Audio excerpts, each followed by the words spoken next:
இந்த உலகத்தில் எல்லாருக்கும் மகிழ்ச்சி தரக்கூடிய ஒரு பொருள் எது? இது ஒரு முக்கியமான கேள்வி. இந்த கேள்விக்கு பொருத்தமான ஒரு பதிலை உங்களால் சொல்ல முடியுமா? அதாவது கொஞ்சம் யோசிச்சு பார்த்தா பணம்னு சொல்லலாமா?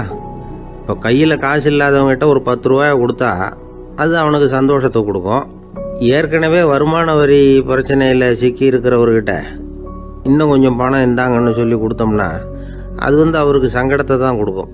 அதனால் அந்த கேள்விக்கு பணம்ங்கிறது பொருத்தமான பதிலாக இருக்க முடியாது. கேள்வி என்னன்னா, இந்த உலகத்தில் எல்லாருக்கும் மகிழ்ச்சி தரக்கூடிய ஒரு பொருள் எது? சரி, இனிப்புன்னு சொல்லலாமா? ஏன்னா எல்லாருக்கும் இனிக்க தானே செய்யும். அதுலேயும் ஒரு சிக்கல் இருக்குது. சர்க்கரை வியாதிக்காரங்களுக்கு அது என்ன சந்தோஷத்தையாக கொடுக்கும்? ஆக எல்லாருக்கும் வேறுபாடு எதுவும் இல்லாமல் மகிழ்ச்சியை கொடுக்கக்கூடியது வேற ஏதோ ஒன்று இருக்குது. அது என்னன்னு கண்டுபிடிக்கணும். அதுதான் இன்னைக்கு தகவல். இப்போ அதை கண்டுபிடிக்கணும்னா இந்த கதையை கேட்கணும்.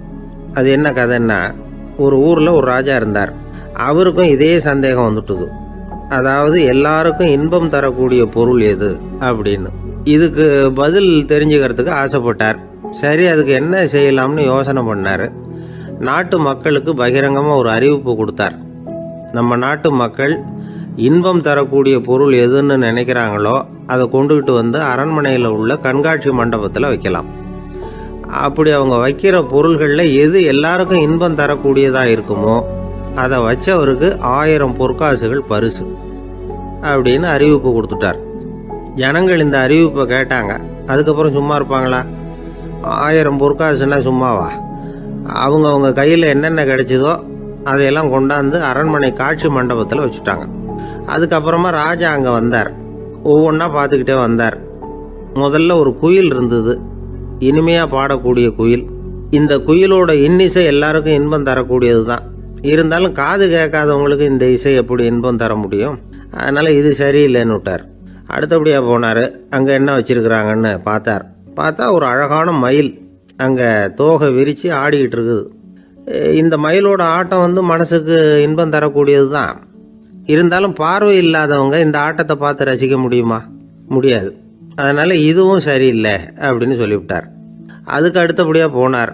பல வகையான இனிப்பு பண்டங்களை வச்சுருந்தாங்க. பார்த்தார், வயசானவங்களுக்கும் நோயாளிகளுக்கும் இது இன்பம் தராது, துன்பம் தான் கொடுக்கும் அப்படின்னார். இப்படி ஒவ்வொன்றா பார்த்துக்கிட்டே போகிறார். அழகான மலர்கள், கனிகள், ஓவியங்கள் எதுவுமே பொருத்தமாக தெரியல. சகல பேருக்கும் இன்பம் தரக்கூடிய வகையில் எதுவும் இல்லை. கடைசியாக வந்தார். அங்கே ஒரு களிமண் பொம்மை இருந்தது. அது என்ன பொம்மை தெரியுமா?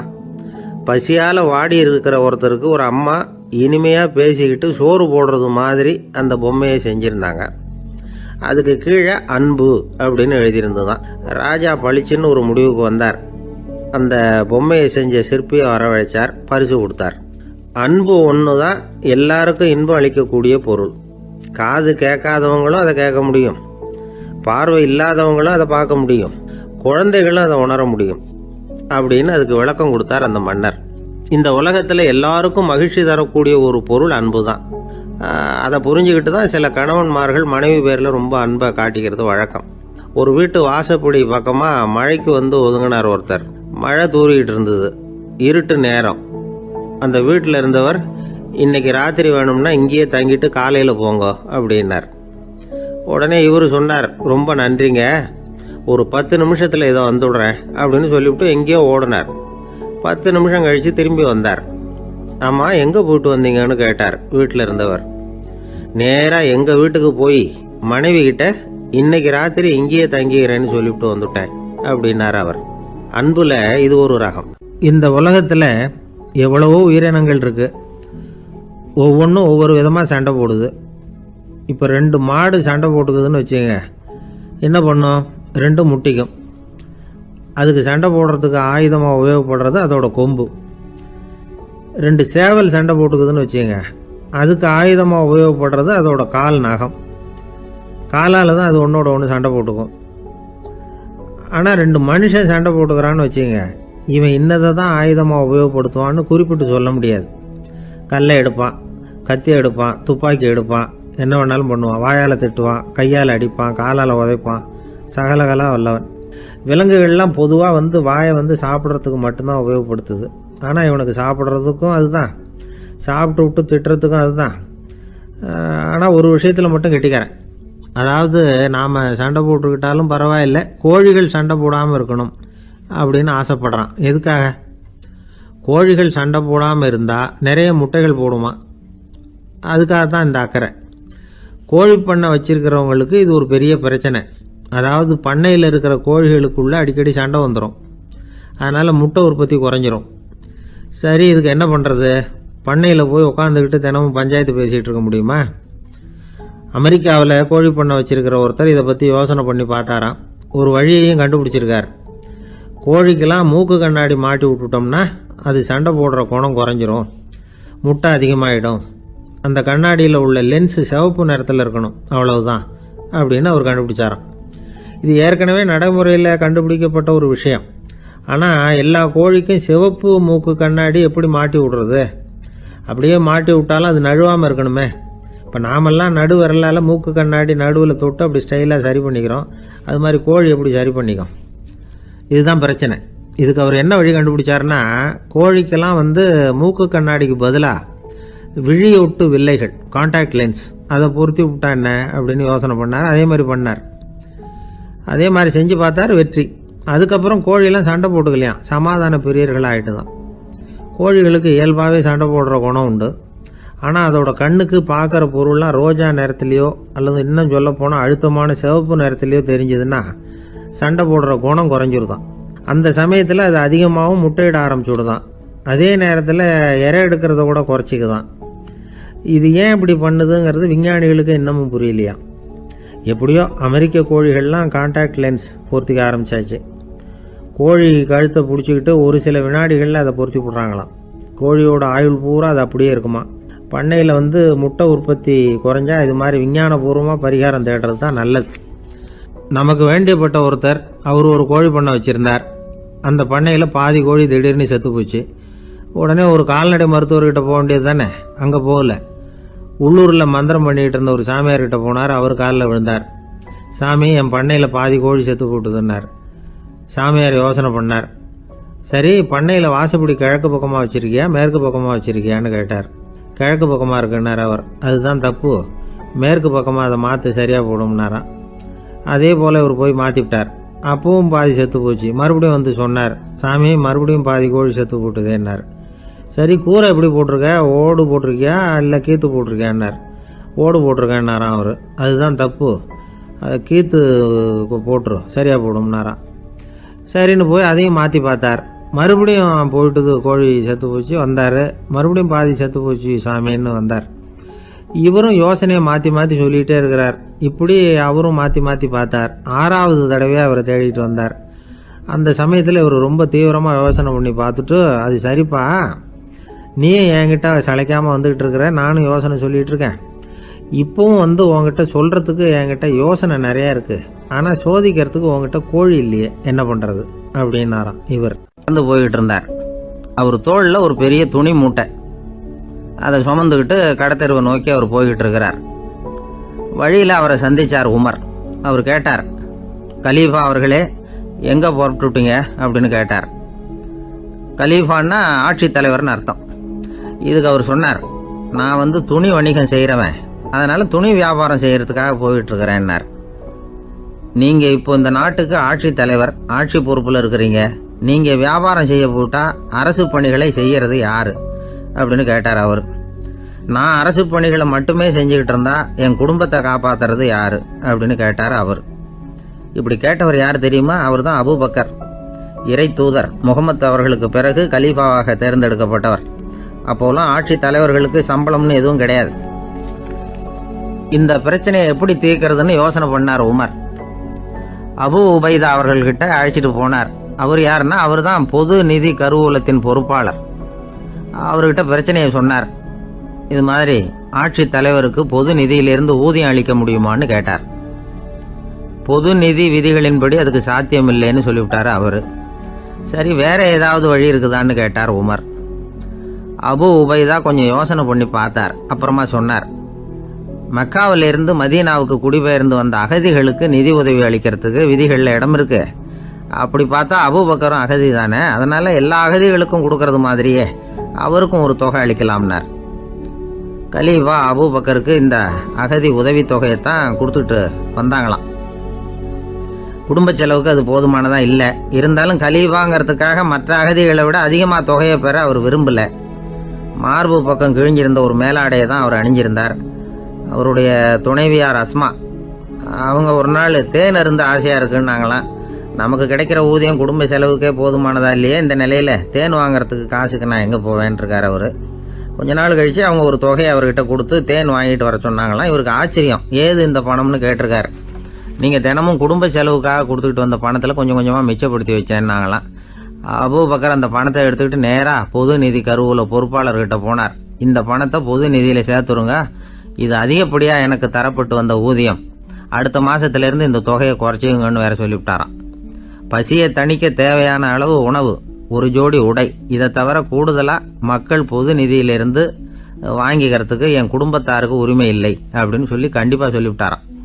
அவர் வாங்கிட்டு வந்த இந்த குறைந்த ஊதியம் கூட அவர் மனசை உறுத்திக்கிட்டே இருந்தது. கடைசி நேரம் அவர் தம்முடைய மகள் ஆயிஷா அவர்களை அழைச்சார். மகளே, இதுவரைக்கும் பொது நிதியிலிருந்து நான் வாங்கிட்டு வந்த தொகை என்னுடைய இதயத்தில் பாரமாக அழுத்திக்கிட்டு இருக்கு. என் தோட்டத்தை விற்று அதில் வர்ற பணத்திலிருந்து நான் இதுவரைக்கும் வாங்கிட்டு வந்த ஊதிய தொகையை கணக்கு போட்டு பொது நிதியில் சேர்த்துடு அப்படின்னாராம்.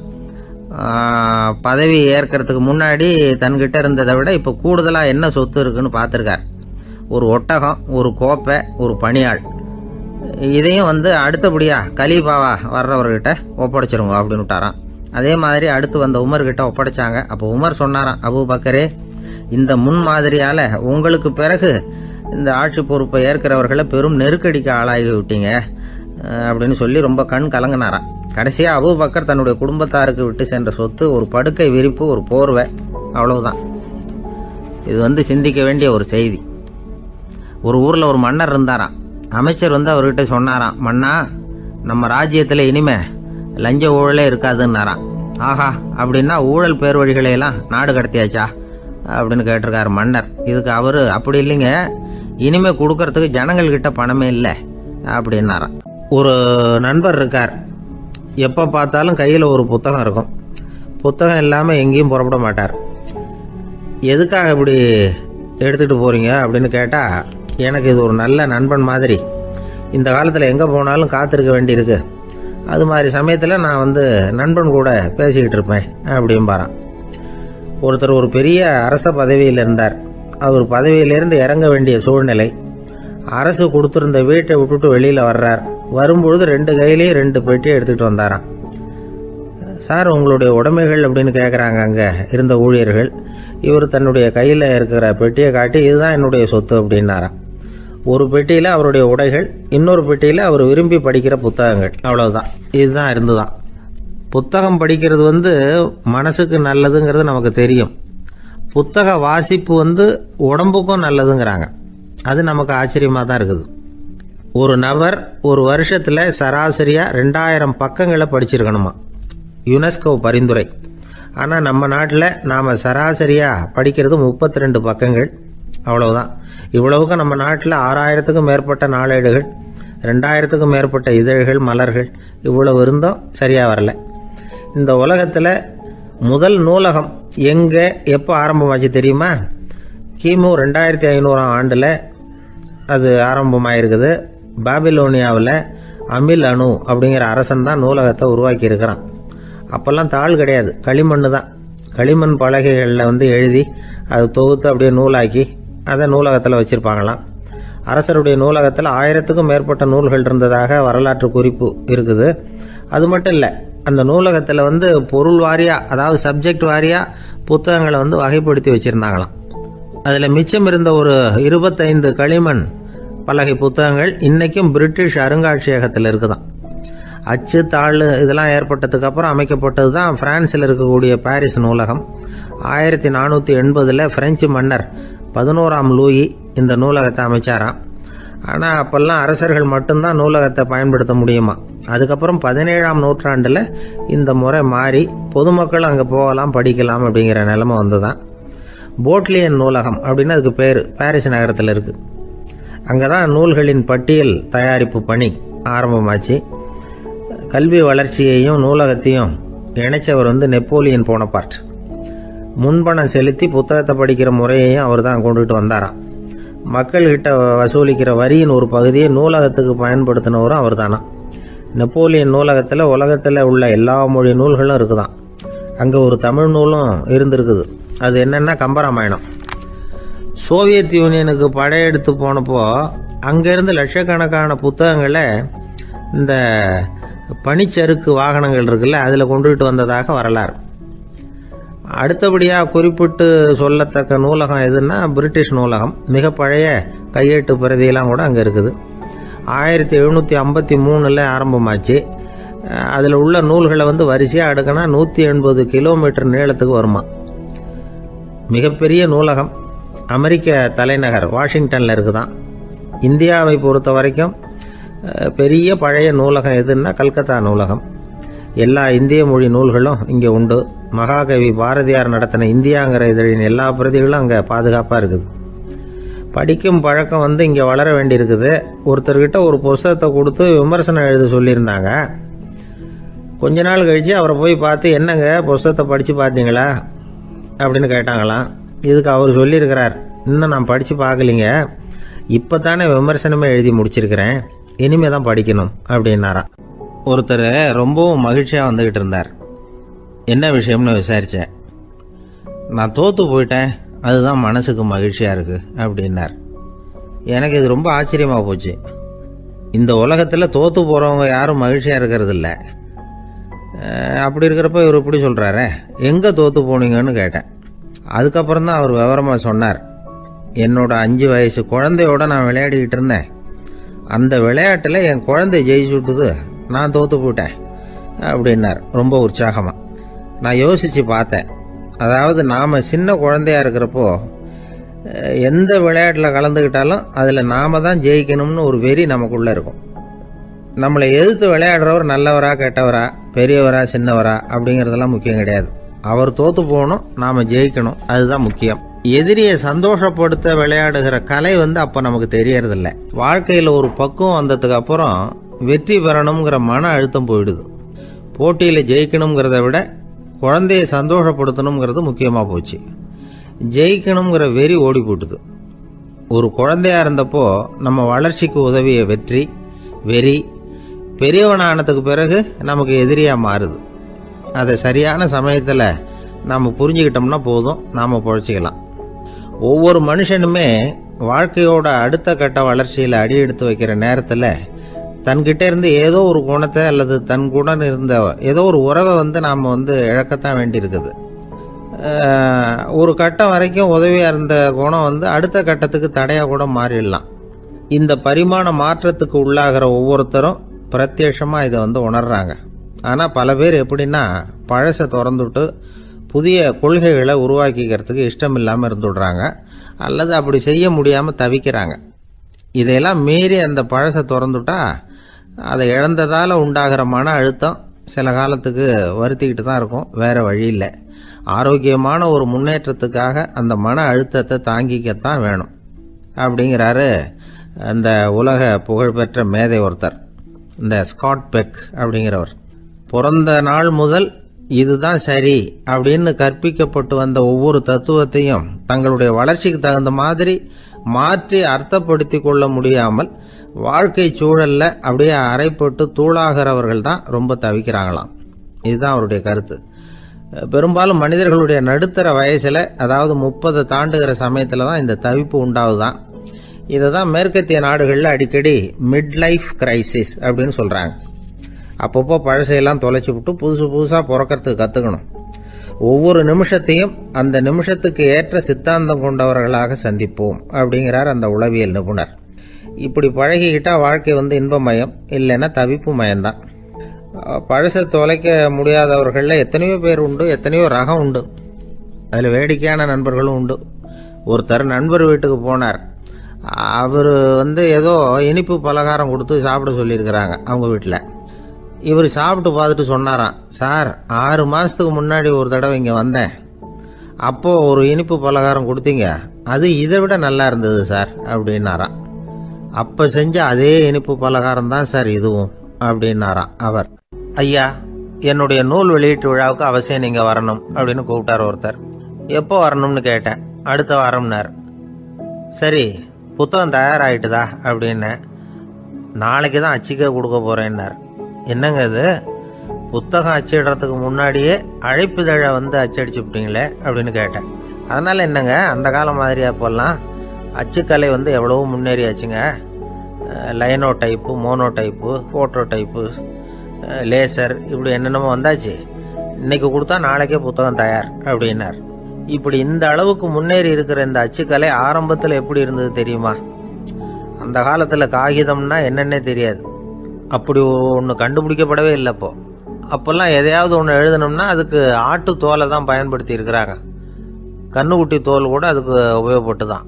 ஐரோப்பாவில் இருந்த பாதிரியார்கள் தோலில் எழுதப்பட்ட புத்தகத்தை தயாரிக்கிறதுல ரொம்ப கெட்டிக்காரங்களாம். எகிப்து, அப்புறம் மத்திய தரைக்கடல் ஓரத்தில் உள்ள நாடுகள், இங்கெல்லாம் தோல் தான் எழுதுபொருளாக பயன்பட்டு வந்திருக்குது. ஆனால் நம்ம நாட்டில் ஓலைச்சுவடிகளை எழுத்துக்கு பயன்படுத்தி இருக்கிறாங்க. எழுதுறதுக்கு தோலை பயன்படுத்தினவங்க பிறகு பேப்பரைஸ் அப்படிங்கிற கோரை புல்லை வந்து அதுக்கு பயன்படுத்தினாங்களாம். இதெல்லாம் அப்படி கொஞ்சம் கொஞ்சமாக கண்டுபிடிச்சிட்டு வந்திருக்கிறாங்க. அந்த புல்லை வந்து கச்சிதமாக நறுக்க வேண்டியது, நல்லா பதப்படுத்த வேண்டியது, அதுக்கப்புறம் அதில் எழுத வேண்டியது, அவ்வளவுதான். பேப்பருங்கிற சொல்லே இந்த பேப்பைரஸ் அப்படிங்கிறதுலேருந்து வந்தது தான். அதுக்கப்புறம் தான் காகிதம் வந்தது. இதை முதல்ல சீன நாட்டில் தான் கண்டுபிடிச்சாங்க. அது வந்த பிறகு அச்சு எந்திரம் கண்டுபிடிக்க வேண்டிய அவசியம் ஏற்பட்டது. அதை கண்டுபிடிச்சவர் ஜெர்மானிய அறிவியல் அறிஞர் ஜான் கூட்டன்பர்க். அச்சு கலைக்கு அடித்தளம் அமைச்சவர் அவர் தான். ஜெர்மனியில் மெயின்ஸ் அப்படிங்கிற ஊரில் 1399 பிறந்தார். அவரோட மாமன் ஒருத்தர் உலோக வேலையில் வல்லவர். அவர்கிட்ட இந்த வேலையை கற்றுக்கிட்டார். அதோட வைர கற்களை வந்து பட்டை தீட்டுறதுலையும் ரொம்ப தேர்ச்சி பெற்றிருந்தார். இளம் வயசுலேயே சும்மா இருக்க மாட்டாராம். எதை செஞ்சாலும் அதை திறமையாக செய்வாராம். அவர் தான் முதல்ல மர அச்சு எழுத்துக்களை உருவாக்கினார். அது மேலே மை தடவி பிரதிகள் எடுத்தார். அதுக்கப்புறம் உலோக எழுத்துக்கள், முதல்ல காரியம், அப்புறம் இரும்பு, அப்புறம் கலப்பு உலோகம். பிறகு அச்சடிக்கிறதுக்கு எந்திரம் ஒன்றையும் உருவாக்கினார். முதல்ல பைபிள் அச்சடித்தார். 1468 அவர் இறந்து போனார். 16ஆம் நூற்றாண்டில் மேலை நாடுகளிலிருந்து மர எழுத்துக்களை கொண்டுகிட்டு வந்து தமிழ்நாட்டில் கிறிஸ்தவ நூல்களை அச்சிட்டாங்க. அப்போல்லாம் வந்து அச்சகங்கள் வந்து போதிய அளவுக்கு இங்கே இல்லை. அதுக்கு என்ன காரணம்னா, இந்தியர்கள் வந்து அச்சகங்களை நடத்தக்கூடாது அப்படின்னு சட்டம். 1835 வரைக்கும் அந்த சட்டம் வந்து நடைமுறையில் இருந்தது. இந்த நிலைமையில் அங்கேயும் இங்கேயுமா 1-2 அச்சகங்கள் ஆரம்பமாச்சு. 1713 தரங்கம்பாடியில் லூத்தரன் மிஷன் அச்சகம், அதே ஆண்டில் சென்னையில் SPCK அச்சகம். இது ரெண்டும் தான் இந்தியாவில் முதல்ல தொடங்கப்பட்ட அச்சகங்கள். ஆட்டுத்தோல்லையும் ஓலைச்சுவடியிலையும் எழுதப்பட்ட எழுத்துக்கள் இன்னைக்கு எங்கேயோ போயிட்டுது. ஆனால் நம்ம ஊரில் எழுத்தாளர்கள் நிலைமை தான் ஒன்றும் சொல்லிக்கிறது மாதிரி இல்லை. நம்ம ஆள் ஒருத்தர் சொன்னார், சார், நான் சொந்தத்தில் ஒரு அச்சாபீஸ் வச்சுருந்தேன், இப்போவும் வச்சிருக்கிறேன். அதனால் என்னுடைய படைப்புகளை புத்தகமாக வெளியிடுறதுல எனக்கு ஒன்றும் கஷ்டம் இல்லை. வருஷத்துக்கு ஒரு புத்தகம் எழுதி வெளியிட்டுருவேன். 15 வருஷமாக இலக்கிய உலகத்துக்கு இப்படி சேவை செஞ்சுக்கிட்டு வர்றேன். ஆனால் இந்த வருஷம்தான் வாசகர்கள் வந்து எனக்கு பாராட்டு விழா நடத்தி இருக்கிறாங்க அப்படின்னார். இந்த வருஷம் அப்படி என்ன விசேஷம் அப்படின்னு கேட்டோம். இந்த வருஷம்தான் நான் எந்த புத்தகம் எழுதி வெளியிடாமல் இருந்தேன், அதுக்காகத்தான் எனக்கு இந்த பாராட்டு விழா அப்படின்னார். ஊருக்கு வெளியில் அமைதியான ஒரு இடம், அங்கே ஒரு ஆசிரமம், அங்கே ஒரு சாமியார். அவர் தினமும் நல்ல போதனைகள்லாம் செய்வார். பல பேர் போய் அங்கேயே சில நாள் தங்கி இருந்து அவர் சொல்கிற அறிவுரைகளை எல்லாம் கேட்டுக்கிட்டு வர்றது வழக்கம். ஒரு தடவை அவரை பார்த்துட்டு போகிறதுக்காக 3 வெளியூர் தம்பதிகள் வந்தாங்களாம். அந்த மடத்திலேயே சாப்பிட்டுக்கிட்டு தங்கி இருந்து அவங்களுடைய போதனைகளை கேட்டுக்கிட்டு போகணுங்கிறது அவங்க நோக்கம். காலையில் குளிச்சுட்டு பூஜையில் உட்காந்தார் அந்த சுவாமி. இவங்களும் குளிச்சுட்டு அந்த பூஜையை பார்க்கறதுக்காக அவர் முன்னாடி வந்து உட்காந்தாங்க. பூஜை ஆரம்பமாச்சு. சம்பிரதாயப்படி அது ரொம்ப நேரம் நடந்துக்கிட்டே இருக்குது. இவங்களுக்கு நல்ல பசி இருந்தாலும் இந்த நேரத்தில் அதை எப்படி வெளியில் காட்டிக்கிறது? பேசாமல் இருந்தாங்க.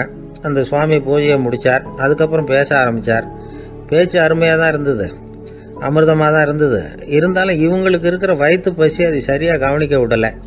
அந்த சுவாமியே இதை கவனிச்சதா தெரியல. இவங்களுக்கு மனசுக்குள்ள ஒரு எண்ணம், உள்ள சாப்பாடு தயாராகிட்டு இருக்கும் போல இருக்கு, இந்த பேச்சு முடிஞ்சது நம்மளை உள்ளே அழைச்சிட்டு போய் சாப்பாடு போடுவாங்கன்னு நினைக்கிறோம் அப்படின்னு இவங்களாம் நினச்சிக்கிட்டாங்க. ஆனால் சுவாமி இதை பற்றி எதுவுமே பேசலை, கண்டுக்கலை. ஒரு அம்மாவால் அதுக்கு மேலே சும்மா இருக்க முடியுமா? முடியல. சாப்பாட்டை கவனிக்கலாமா அப்படின்னு சொல்லி மெதுவாக ஆரம்பித்தாங்க. கவனிக்கலாமே அப்படின்னு உள்ளே அழைச்சிட்டு போனார் சுவாமி. இவங்க ரொம்ப அவசரமாக எழுந்திருச்சு உள்ளே ஓடினாங்க. அங்கே ஒரு மேஜை மேலே ஒரு கிண்ணம் மூடி இருந்தது. இதுதான் சாப்பாட்டு மேஜை போல இருக்கு, இங்கே சாப்பாடு வந்துடும் அப்படின்னு நினச்சாங்க. உடனே போய் சுற்றி உட்காந்துக்கிட்டாங்க. சுவாமி அந்த கிண்ணத்தை எடுத்து அந்த அம்மா கிட்ட கொடுத்தார். அவங்க அதை வாங்கி மூடியை திறந்து பார்க்குறாங்க. உள்ளே ஒரு சாவி இருக்குது. சரிதான், இது சமையலறை சாவி போல இருக்கு. அங்கே போய் அதை திறந்து சாப்பாட்டை நாமே எடுத்துக்கிட்டு வந்து இங்கே வச்சுக்கிட்டு சாப்பிடணும் போல இருக்கு அப்படின்னு நினச்சாங்க. சாவி இருக்கு இல்லையா, வாங்க பூட்டு நிறையா காட்டுறேன் அப்படின்னு சுவாமி அவங்கள அழைச்சிட்டு போனார், காட்டினார். இவங்க அந்த அறையை ரொம்ப ஆவலோடு திறந்தாங்க. உள்ளே பார்த்தா அங்கே அரிசி, பருப்பு, விதவிதமான காய்கறி எல்லாம் இருக்குது. சமையலுக்கு வேண்டிய மிளகாய், எண்ணெய், பால், தயிர், நெய் இப்படி எல்லாமே இருக்குது. அடுப்பு, விறகு, நெருப்பு போட்டி அது கூட அங்கே இருக்குது. சாப்பாடு தயாராக இருக்கும்னு நினச்சிக்கிட்டு போனால் இப்படி இருக்குதே அப்படின்னு சொல்லி அதை பார்த்ததும் ரொம்ப சோர்ந்து போட்டாங்க அவங்க.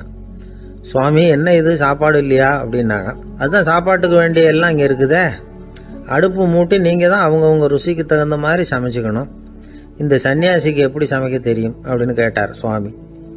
சாப்பாடு தயாராக இருக்கும்னு நாங்கள் எதிர்பார்த்தோம் அப்படின்னாங்க.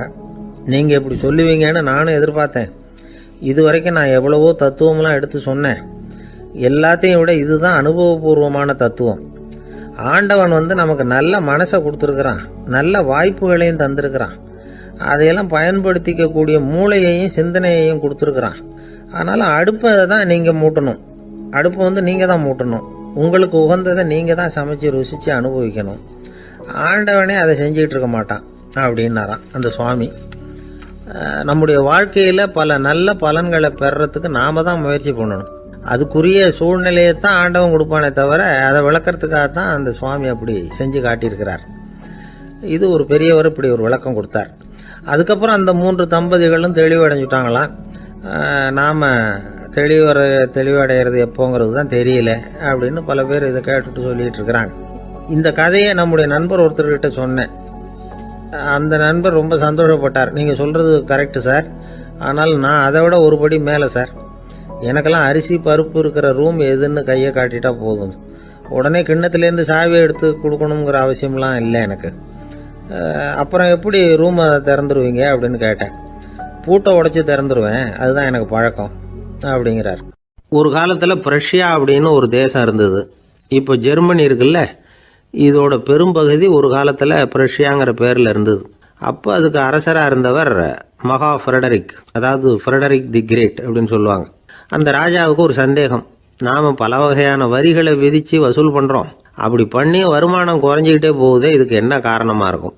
இதுதான் அவருக்கு ஏற்பட்ட சந்தேகம். ஒரு சமயம் அந்த அரசர் தம்முடைய அமைச்சர்களையும் பிரபுக்களையும் தளபதிகளையும் கூப்பிட்டு ஒரு விருந்து வச்சார். விருந்து முடிஞ்சதும் அவங்கள பார்த்து இந்த சந்தேகத்தை கேட்டார். வரிகள் அதிகமாக விதித்து வருமானம் குறையறதுக்கு என்ன காரணம் அப்படின்னு கேட்டார். பல பேருக்கு இதுக்கு சரியாக பதில் சொல்ல தெரியல. அனுபவசாலியான ஒரு தளபதி எழுந்திருச்சார். அரசே, அது எப்படிங்கிறத இப்போ உங்களுக்கு காட்டுறேன்னார். உடனே ஒரு பெரிய பனிக்கட்டி ஒன்றை தன்னுடைய கையில் எடுத்தார். அதை அப்படியும் எப்படியும் திருப்பி பார்த்தார். அப்புறம் அடுத்தவர்கிட்ட கொடுத்தார். அவர் அதை அப்படியும் எப்படியும் திருப்பி பார்த்துட்டு அடுத்தபடியாக இருந்தவர்கிட்ட கொடுத்தார். இப்படியே இதை ஒவ்வொருத்தராக பார்த்துட்டு ஒவ்வொரு கையாக மாறி கடைசியில் மன்னர் கைக்கு போய் சேர்ந்தது.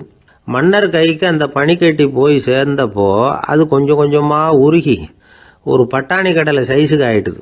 மன்னர் யோசனை பண்ணார், வரி அதிகமாக போட்டாலும் வந்து சேர்றது குறைவாக இருக்கிறதுக்கு என்ன காரணம் அப்படிங்கிறது அவருக்கு புரிஞ்சு போச்சு. காலம்தான் மாறிட்டு இருக்கே தவிர இந்த கையூட்டு வாங்குற பழக்கம் மாறினதாக தெரியல. இன்னொரு ராஜா இருந்தார். அவர் தன்னுடைய ராஜாங்கத்தில் லஞ்ச ஊழலே சுத்தமாக இருக்கக்கூடாது அப்படின்னு நினச்சார். அவர்கிட்ட பல்வேறு துறைகளுக்கும் பொறுப்பாக இருந்த பல பேரும் ரொம்ப சுத்தமாகவும் நேர்மையாகவும் இருந்தாங்க. ஒரே ஒருத்தர் மட்டும் எல்லார்கிட்டையும் லஞ்சம் வாங்கிட்டே இருந்தார். அவரை வேற வேற துறைகளுக்கு மாற்றி பார்த்தாரு. அந்த ராஜா என்னென்னமோ பண்ணி பார்க்குறாரு. எந்த வேலையை கொடுத்தாலும் அதுலேயும் லஞ்சம் வாங்கிறதுக்கு ஒரு வழியை உண்டு பண்ணிக்குவார் அந்த ஆள். ராஜாவுக்கு இது ஒரு பெரிய தலைவலியாக போட்டுது. இவர் என்ன பண்ணுறது, இவருக்கு என்ன வேலையை கொடுக்கறது, கொஞ்சம் கூட லஞ்சம் வாங்கிறதுக்கு சான்ஸே இல்லாத ஒரு வேலையை கொடுக்கணும் அப்படின்னு திட்டம் போட்டார். ஒரு நாள் அவருக்கு அந்த உத்தரவும் போட்டுட்டார். அதாவது அவருக்கு என்ன வேலைன்னா, கடற்கரையில் தான் அவருக்கு ஆஃபீஸ். அங்கேயே இருந்துக்க வேண்டியது. தினமும் எத்தனை கடல் அலை கரையில் வந்து மோதுது அப்படிங்கிறத கணக்கெடுத்து ராஜாவுக்கு தெரிவிக்க வேண்டியது. இதுதான் அவருக்கு வேலை. பேசாமல் அலைய எண்ணிட்டு உட்காந்துருக்கட்டும், அப்போவாவது அவர் லஞ்சம் வாங்குற சந்தர்ப்பம் இல்லாமல் போயிடும் அவருக்கு அப்படின்னு நினைச்சார் ராஜா. இந்த ஆள் கடற்கரைக்கு போய் டியூட்டியில் ஜாயின் பண்ணிட்டார். ஒரே மாசத்துல அங்கே சொந்தமாக ஒரு பிரம்மாண்டமான மாளிகை கட்டிவிட்டாரு. ராஜாவுக்கு இது பெரிய ஆச்சரியமா போச்சு. அலைய என்ற வேலையில் அந்த ஆள் எப்படி பணம் சம்பாதிச்சார் அப்படின்னு விசாரிச்சு பார்த்தார் அக்கம் பக்கத்தில். அந்த ஆள் என்ன பண்ணியிருக்கிறாருன்னா, கடற்கரையில் போய் பொறுப்பை ஏற்றுக்கிட்ட உடனே அங்கே இருந்த மீனவர்கள்கிட்ட எல்லாம் இந்த கரையில் ஒரு நாளில் மோதுற அலைகள் எத்தனை அப்படின்னு கேட்டிருக்காரு. அது எப்படிங்க தெரியும்னு இருக்காங்க அவங்க. தினமும் அந்த எண்ணிக்கை தெரியணும். நம்ம ராஜாவுக்கு தினமும் அறிக்கை அனுப்பணும், டெய்லி ரிப்போர்ட்டு. தவறுனா நீங்கள் இந்த கடலில் போய் மீன் பிடிக்கிறதுக்கு ராஜாவோட அனுமதி கிடைக்காது அப்படின்னு இருக்காரு. உடனே மீனவர்கள்லாம் பயந்து போட்டாங்க. கடலுக்கு போகிறதுக்கு அனுமதி இல்லைன்னா பட்டினி கிடக்கிறது மாதிரி ஆயிடுமே. மெதுவாக அந்த ஆளுகிட்ட போனாங்க, காதோட காதா சொன்னாங்க, ஐயா எங்களால் கடல் அலையை எண்ண முடியாது. தினமும் எங்களால் முடிஞ்சதை உங்களுக்கு பணமாக கொடுத்துட்றோம். நீங்கள் தான் ராஜா கிட்ட சிபாரிசு பண்ணி நாங்கள் தொடர்ந்து மீன் பிடிக்கிறதுக்கு அனுமதி வாங்கி கொடுக்கணும் அப்படின்னு வேண்டிக்கிட்டாங்க. பணம் தினமும் சேர ஆரம்பிச்சுட்டுது. பதவியில் மற்ற பதவியோட இந்த பதவி எவ்வளவோ மேல் அப்படின்னு நினச்சிட்டான் அந்த ஆள். அது மட்டும் இல்லை, தயவு பண்ணி என்னை இந்த இடத்த விட்டு மாற்றி விடாதீங்க சார் அப்படின்னு வேற கேட்க ஆரம்பிச்சுட்டானா. கிபி 1078 வருஷம் மார்ச் மாதம் 19ஆம் தேதி திங்கட்கிழமை அதிகாலை நேரம் ஒரு குழந்தை பிறந்தது. எங்க தெரியுமா?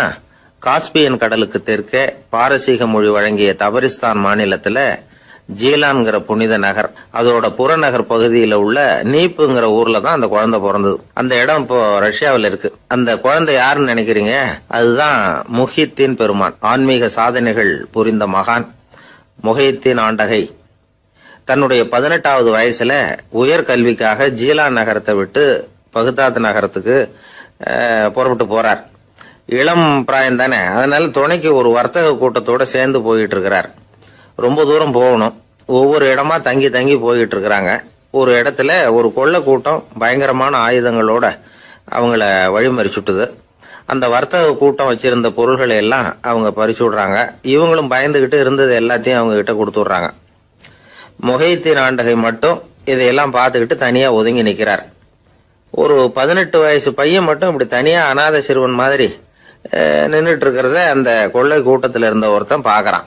கிட்ட நெருங்கி வர்றான். அலட்சியமாவும் கிண்டலாவும் உங்ககிட்ட ஏதாவது இருக்குதா அப்படின்னு கேக்குறான். இவங்கிட்ட என்ன இருக்க போகுது அப்படிங்கிற நம்பிக்கையில அவன் அப்படி கேக்குறான். உடனே இவரு இருக்குதே, என்கிட்ட 40 தீனார் இருக்கு அப்படிங்கிறார். இப்படி சொல்லியும் அந்த கொள்ளைக்காரனுக்கு நம்பிக்கை வரல. என்னிடம் விளையாடாத, பொய் சொல்லாத, உண்மையை சொல்லு அப்படிங்கிறான் அவன். உண்மையைத்தான் சொல்றேன், என்கிட்ட 40 தீனார் இருக்கு அப்படிங்கிறார் இவர். எங்க வச்சிருக்கிற அப்படின்னு கேக்குறான். சட்டையின் விழாப்புறத்துல உள்ள பகுதியில அதை வச்சு தச்சிருக்கிறாங்க அப்படின்னு உண்மையை சொல்றார். உடனே கொள்ளை கூட்ட தலைவன் அதை கத்தியால கீறிப்பார் அப்படின்னு உத்தரவு போடுறான். அந்த சட்டையை கிழிக்கிறாங்க. உள்ள இருந்து 40 பொற்காசுகளும் பொல பொலன்னு கீழே கொட்டுச்சு. அதை பார்த்த உடனே அந்த கொள்ளை கூட்ட தலைவன் மலைச்சு போய் நின்னுட்டான். காசை பார்த்துட்டு அவன் மலைச்சு போல, பொய் பேசாத அந்த பையனோட நேர்மையை பார்த்துட்டு அவன் அப்படி நின்னான். மெதுவா அந்த பையன் கிட்ட வந்தான். ஏன்பா நீ என்ன பணக்கார குடும்பமா அப்படின்னு கேட்டான். அப்படிலாம் இல்ல, எனக்கு அப்பா இல்ல, அம்மா மட்டும்தான் உண்டு. எங்க அப்பா எனக்குன்னு விட்டு போன சொத்தே இந்த 40 தீனார் தான் அப்படின்னாரு இவர். அப்படி இருந்துமா உண்மை பேசணும்னு ஆசைப்பட்டேன். என்கிட்ட ஒண்ணும் இல்லைன்னு ஒரு வார்த்தை சொன்ன உன்னை விட்டுருப்போமே அப்படின்னா அவன். அப்படி இல்லைங்க, நான் இறைவன் திருநாமத்தை அறியக்கூடிய கல்வி ஞானத்துக்காக இப்ப போயிட்டு இருக்கிறேன். இறைவன் திருநாமத்தை உச்சரிக்க வேண்டிய நாவால பொய் பேசக்கூடாதுன்னு எங்க அம்மா சொல்லி இருக்கிறாங்க. அதனால நான் எப்பவுமே பொய் சொல்ல மாட்டேன் அப்படின்னு என்னுடைய தாய்க்கு வாக்கு கொடுத்திருக்கிறேன் அப்படின்னார் அவர். முஹித்தீன் பெருமான் வார்த்தைகளை கேட்ட அந்த கொள்ளையர்கள் மனம் திருந்தி நல்லவங்களா ஆயிடுறாங்க. அந்த கொள்ளையர் தலைவன் பிற்காலத்துல ஒரு பெரிய மகான் ஆயிடுறார். பெரியவர்கள் வாழ்க்கையில நடக்கிற இது மாதிரி சம்பவங்கள் தான் நாம நல்ல விதமா வாழறதுக்கு துணையா இருக்கும். அந்த காலத்துல கொள்ளையர்களே பெரியவங்க செயலை பார்த்து மனம் திருந்தி இருக்கிறாங்க. இந்த காலத்துல யார் இப்படி இருக்கிறா? இந்த காலத்துல மகான் ஒருத்தரை பார்த்தேன், எனக்கு வேண்டியப்பட்ட மகான். ஏங்க நீங்களும் மகான் ஆகிறதுக்கு முன்னாடி கொள்ளை அடிச்சுட்டு இருந்தீங்களா அப்படின்னு கேட்டேன். அவர் மெதுவா கண்ணை திறந்து என்ன நிமிர்ந்து பார்த்தார். அப்படி இல்லப்பா, நான் கொள்ளை அடிக்கிறதுக்காகத்தான் மகானாவே ஆகி இருக்கிறேன் அப்படின்னு சொல்லிவிட்டு மறுபடியும் கண்ணை மூடிட்டார்.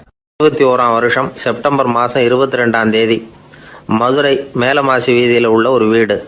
அங்க அன்னைக்கு நடந்த ஒரு அற்புத நிகழ்ச்சி பின்னாடி உலக மக்களை எல்லாம் ஆச்சரியப்பட வச்சது. இந்திய வரலாற்றிலேயே அது ஒரு முக்கியமான நிகழ்ச்சி. உலக மக்கள் கவனமெல்லாம் காந்திஜியின் பக்கம் திரும்புறதுக்கு காரணமா இருந்த நிகழ்ச்சி அது. கதர் துணி பிரச்சாரத்துக்காக காந்திஜி மதுரைக்கு வந்திருந்தார். சென்னை துணி வணிகர் சங்கத்தின் துணைத் தலைவர் ஒருத்தர் இருந்தார், ராம்ஜி கல்யாண் சேட்ஜி. அவருடைய வீடு மதுரை மேலமாசி வீதியில் இருந்தது. அந்த வீட்டில் தான் காந்திஜி தங்கியிருந்தார். அப்போது வயலுக்கு போகிற உழவர்கள்லாம் சின்ன சின்ன துண்டை இடுப்பில் கட்டிக்கிட்டு கலப்பையை தூக்கிக்கிட்டு தெருவில் நடந்து போகிறத கவனிச்சார். ஏற்கனவே சேலத்துக்கு தெற்க பல பகுதிகளில் ஆண்களும் பெண்களும் அரைகுறை ஆடைகளோட உழைச்சிக்கிட்டு இருக்கிறத கண்ணால் கண்டிருக்கிறார் அவர். இந்தியரின் சராசரி உடை இவ்வளவு தான் அப்படிங்கிறத புரிஞ்சுக்கிட்டார். மனசை என்னவோ பண்ணியிருக்குது. ராத்திரி பூரா அதை பற்றியே யோசனை. 22/9/21 வியாழக்கிழமை காலையில் காந்திஜி எழுந்திருக்கிறார். அவர் கூட தங்கியிருந்தவங்களையெல்லாம் பார்த்து சொன்னார், இன்னையிலிருந்து அறையில் முழு அகலத்துண்டு தான் கட்டுவேன். குளிர் அதிகமாக உள்ள காலங்களில் மட்டும் போர்வை ஒன்றா உபயோகப்படுத்துவேன். மற்றபடி மேலங்கியோ குல்லாவோ எதுவும் போட்டுக்க மாட்டேன்.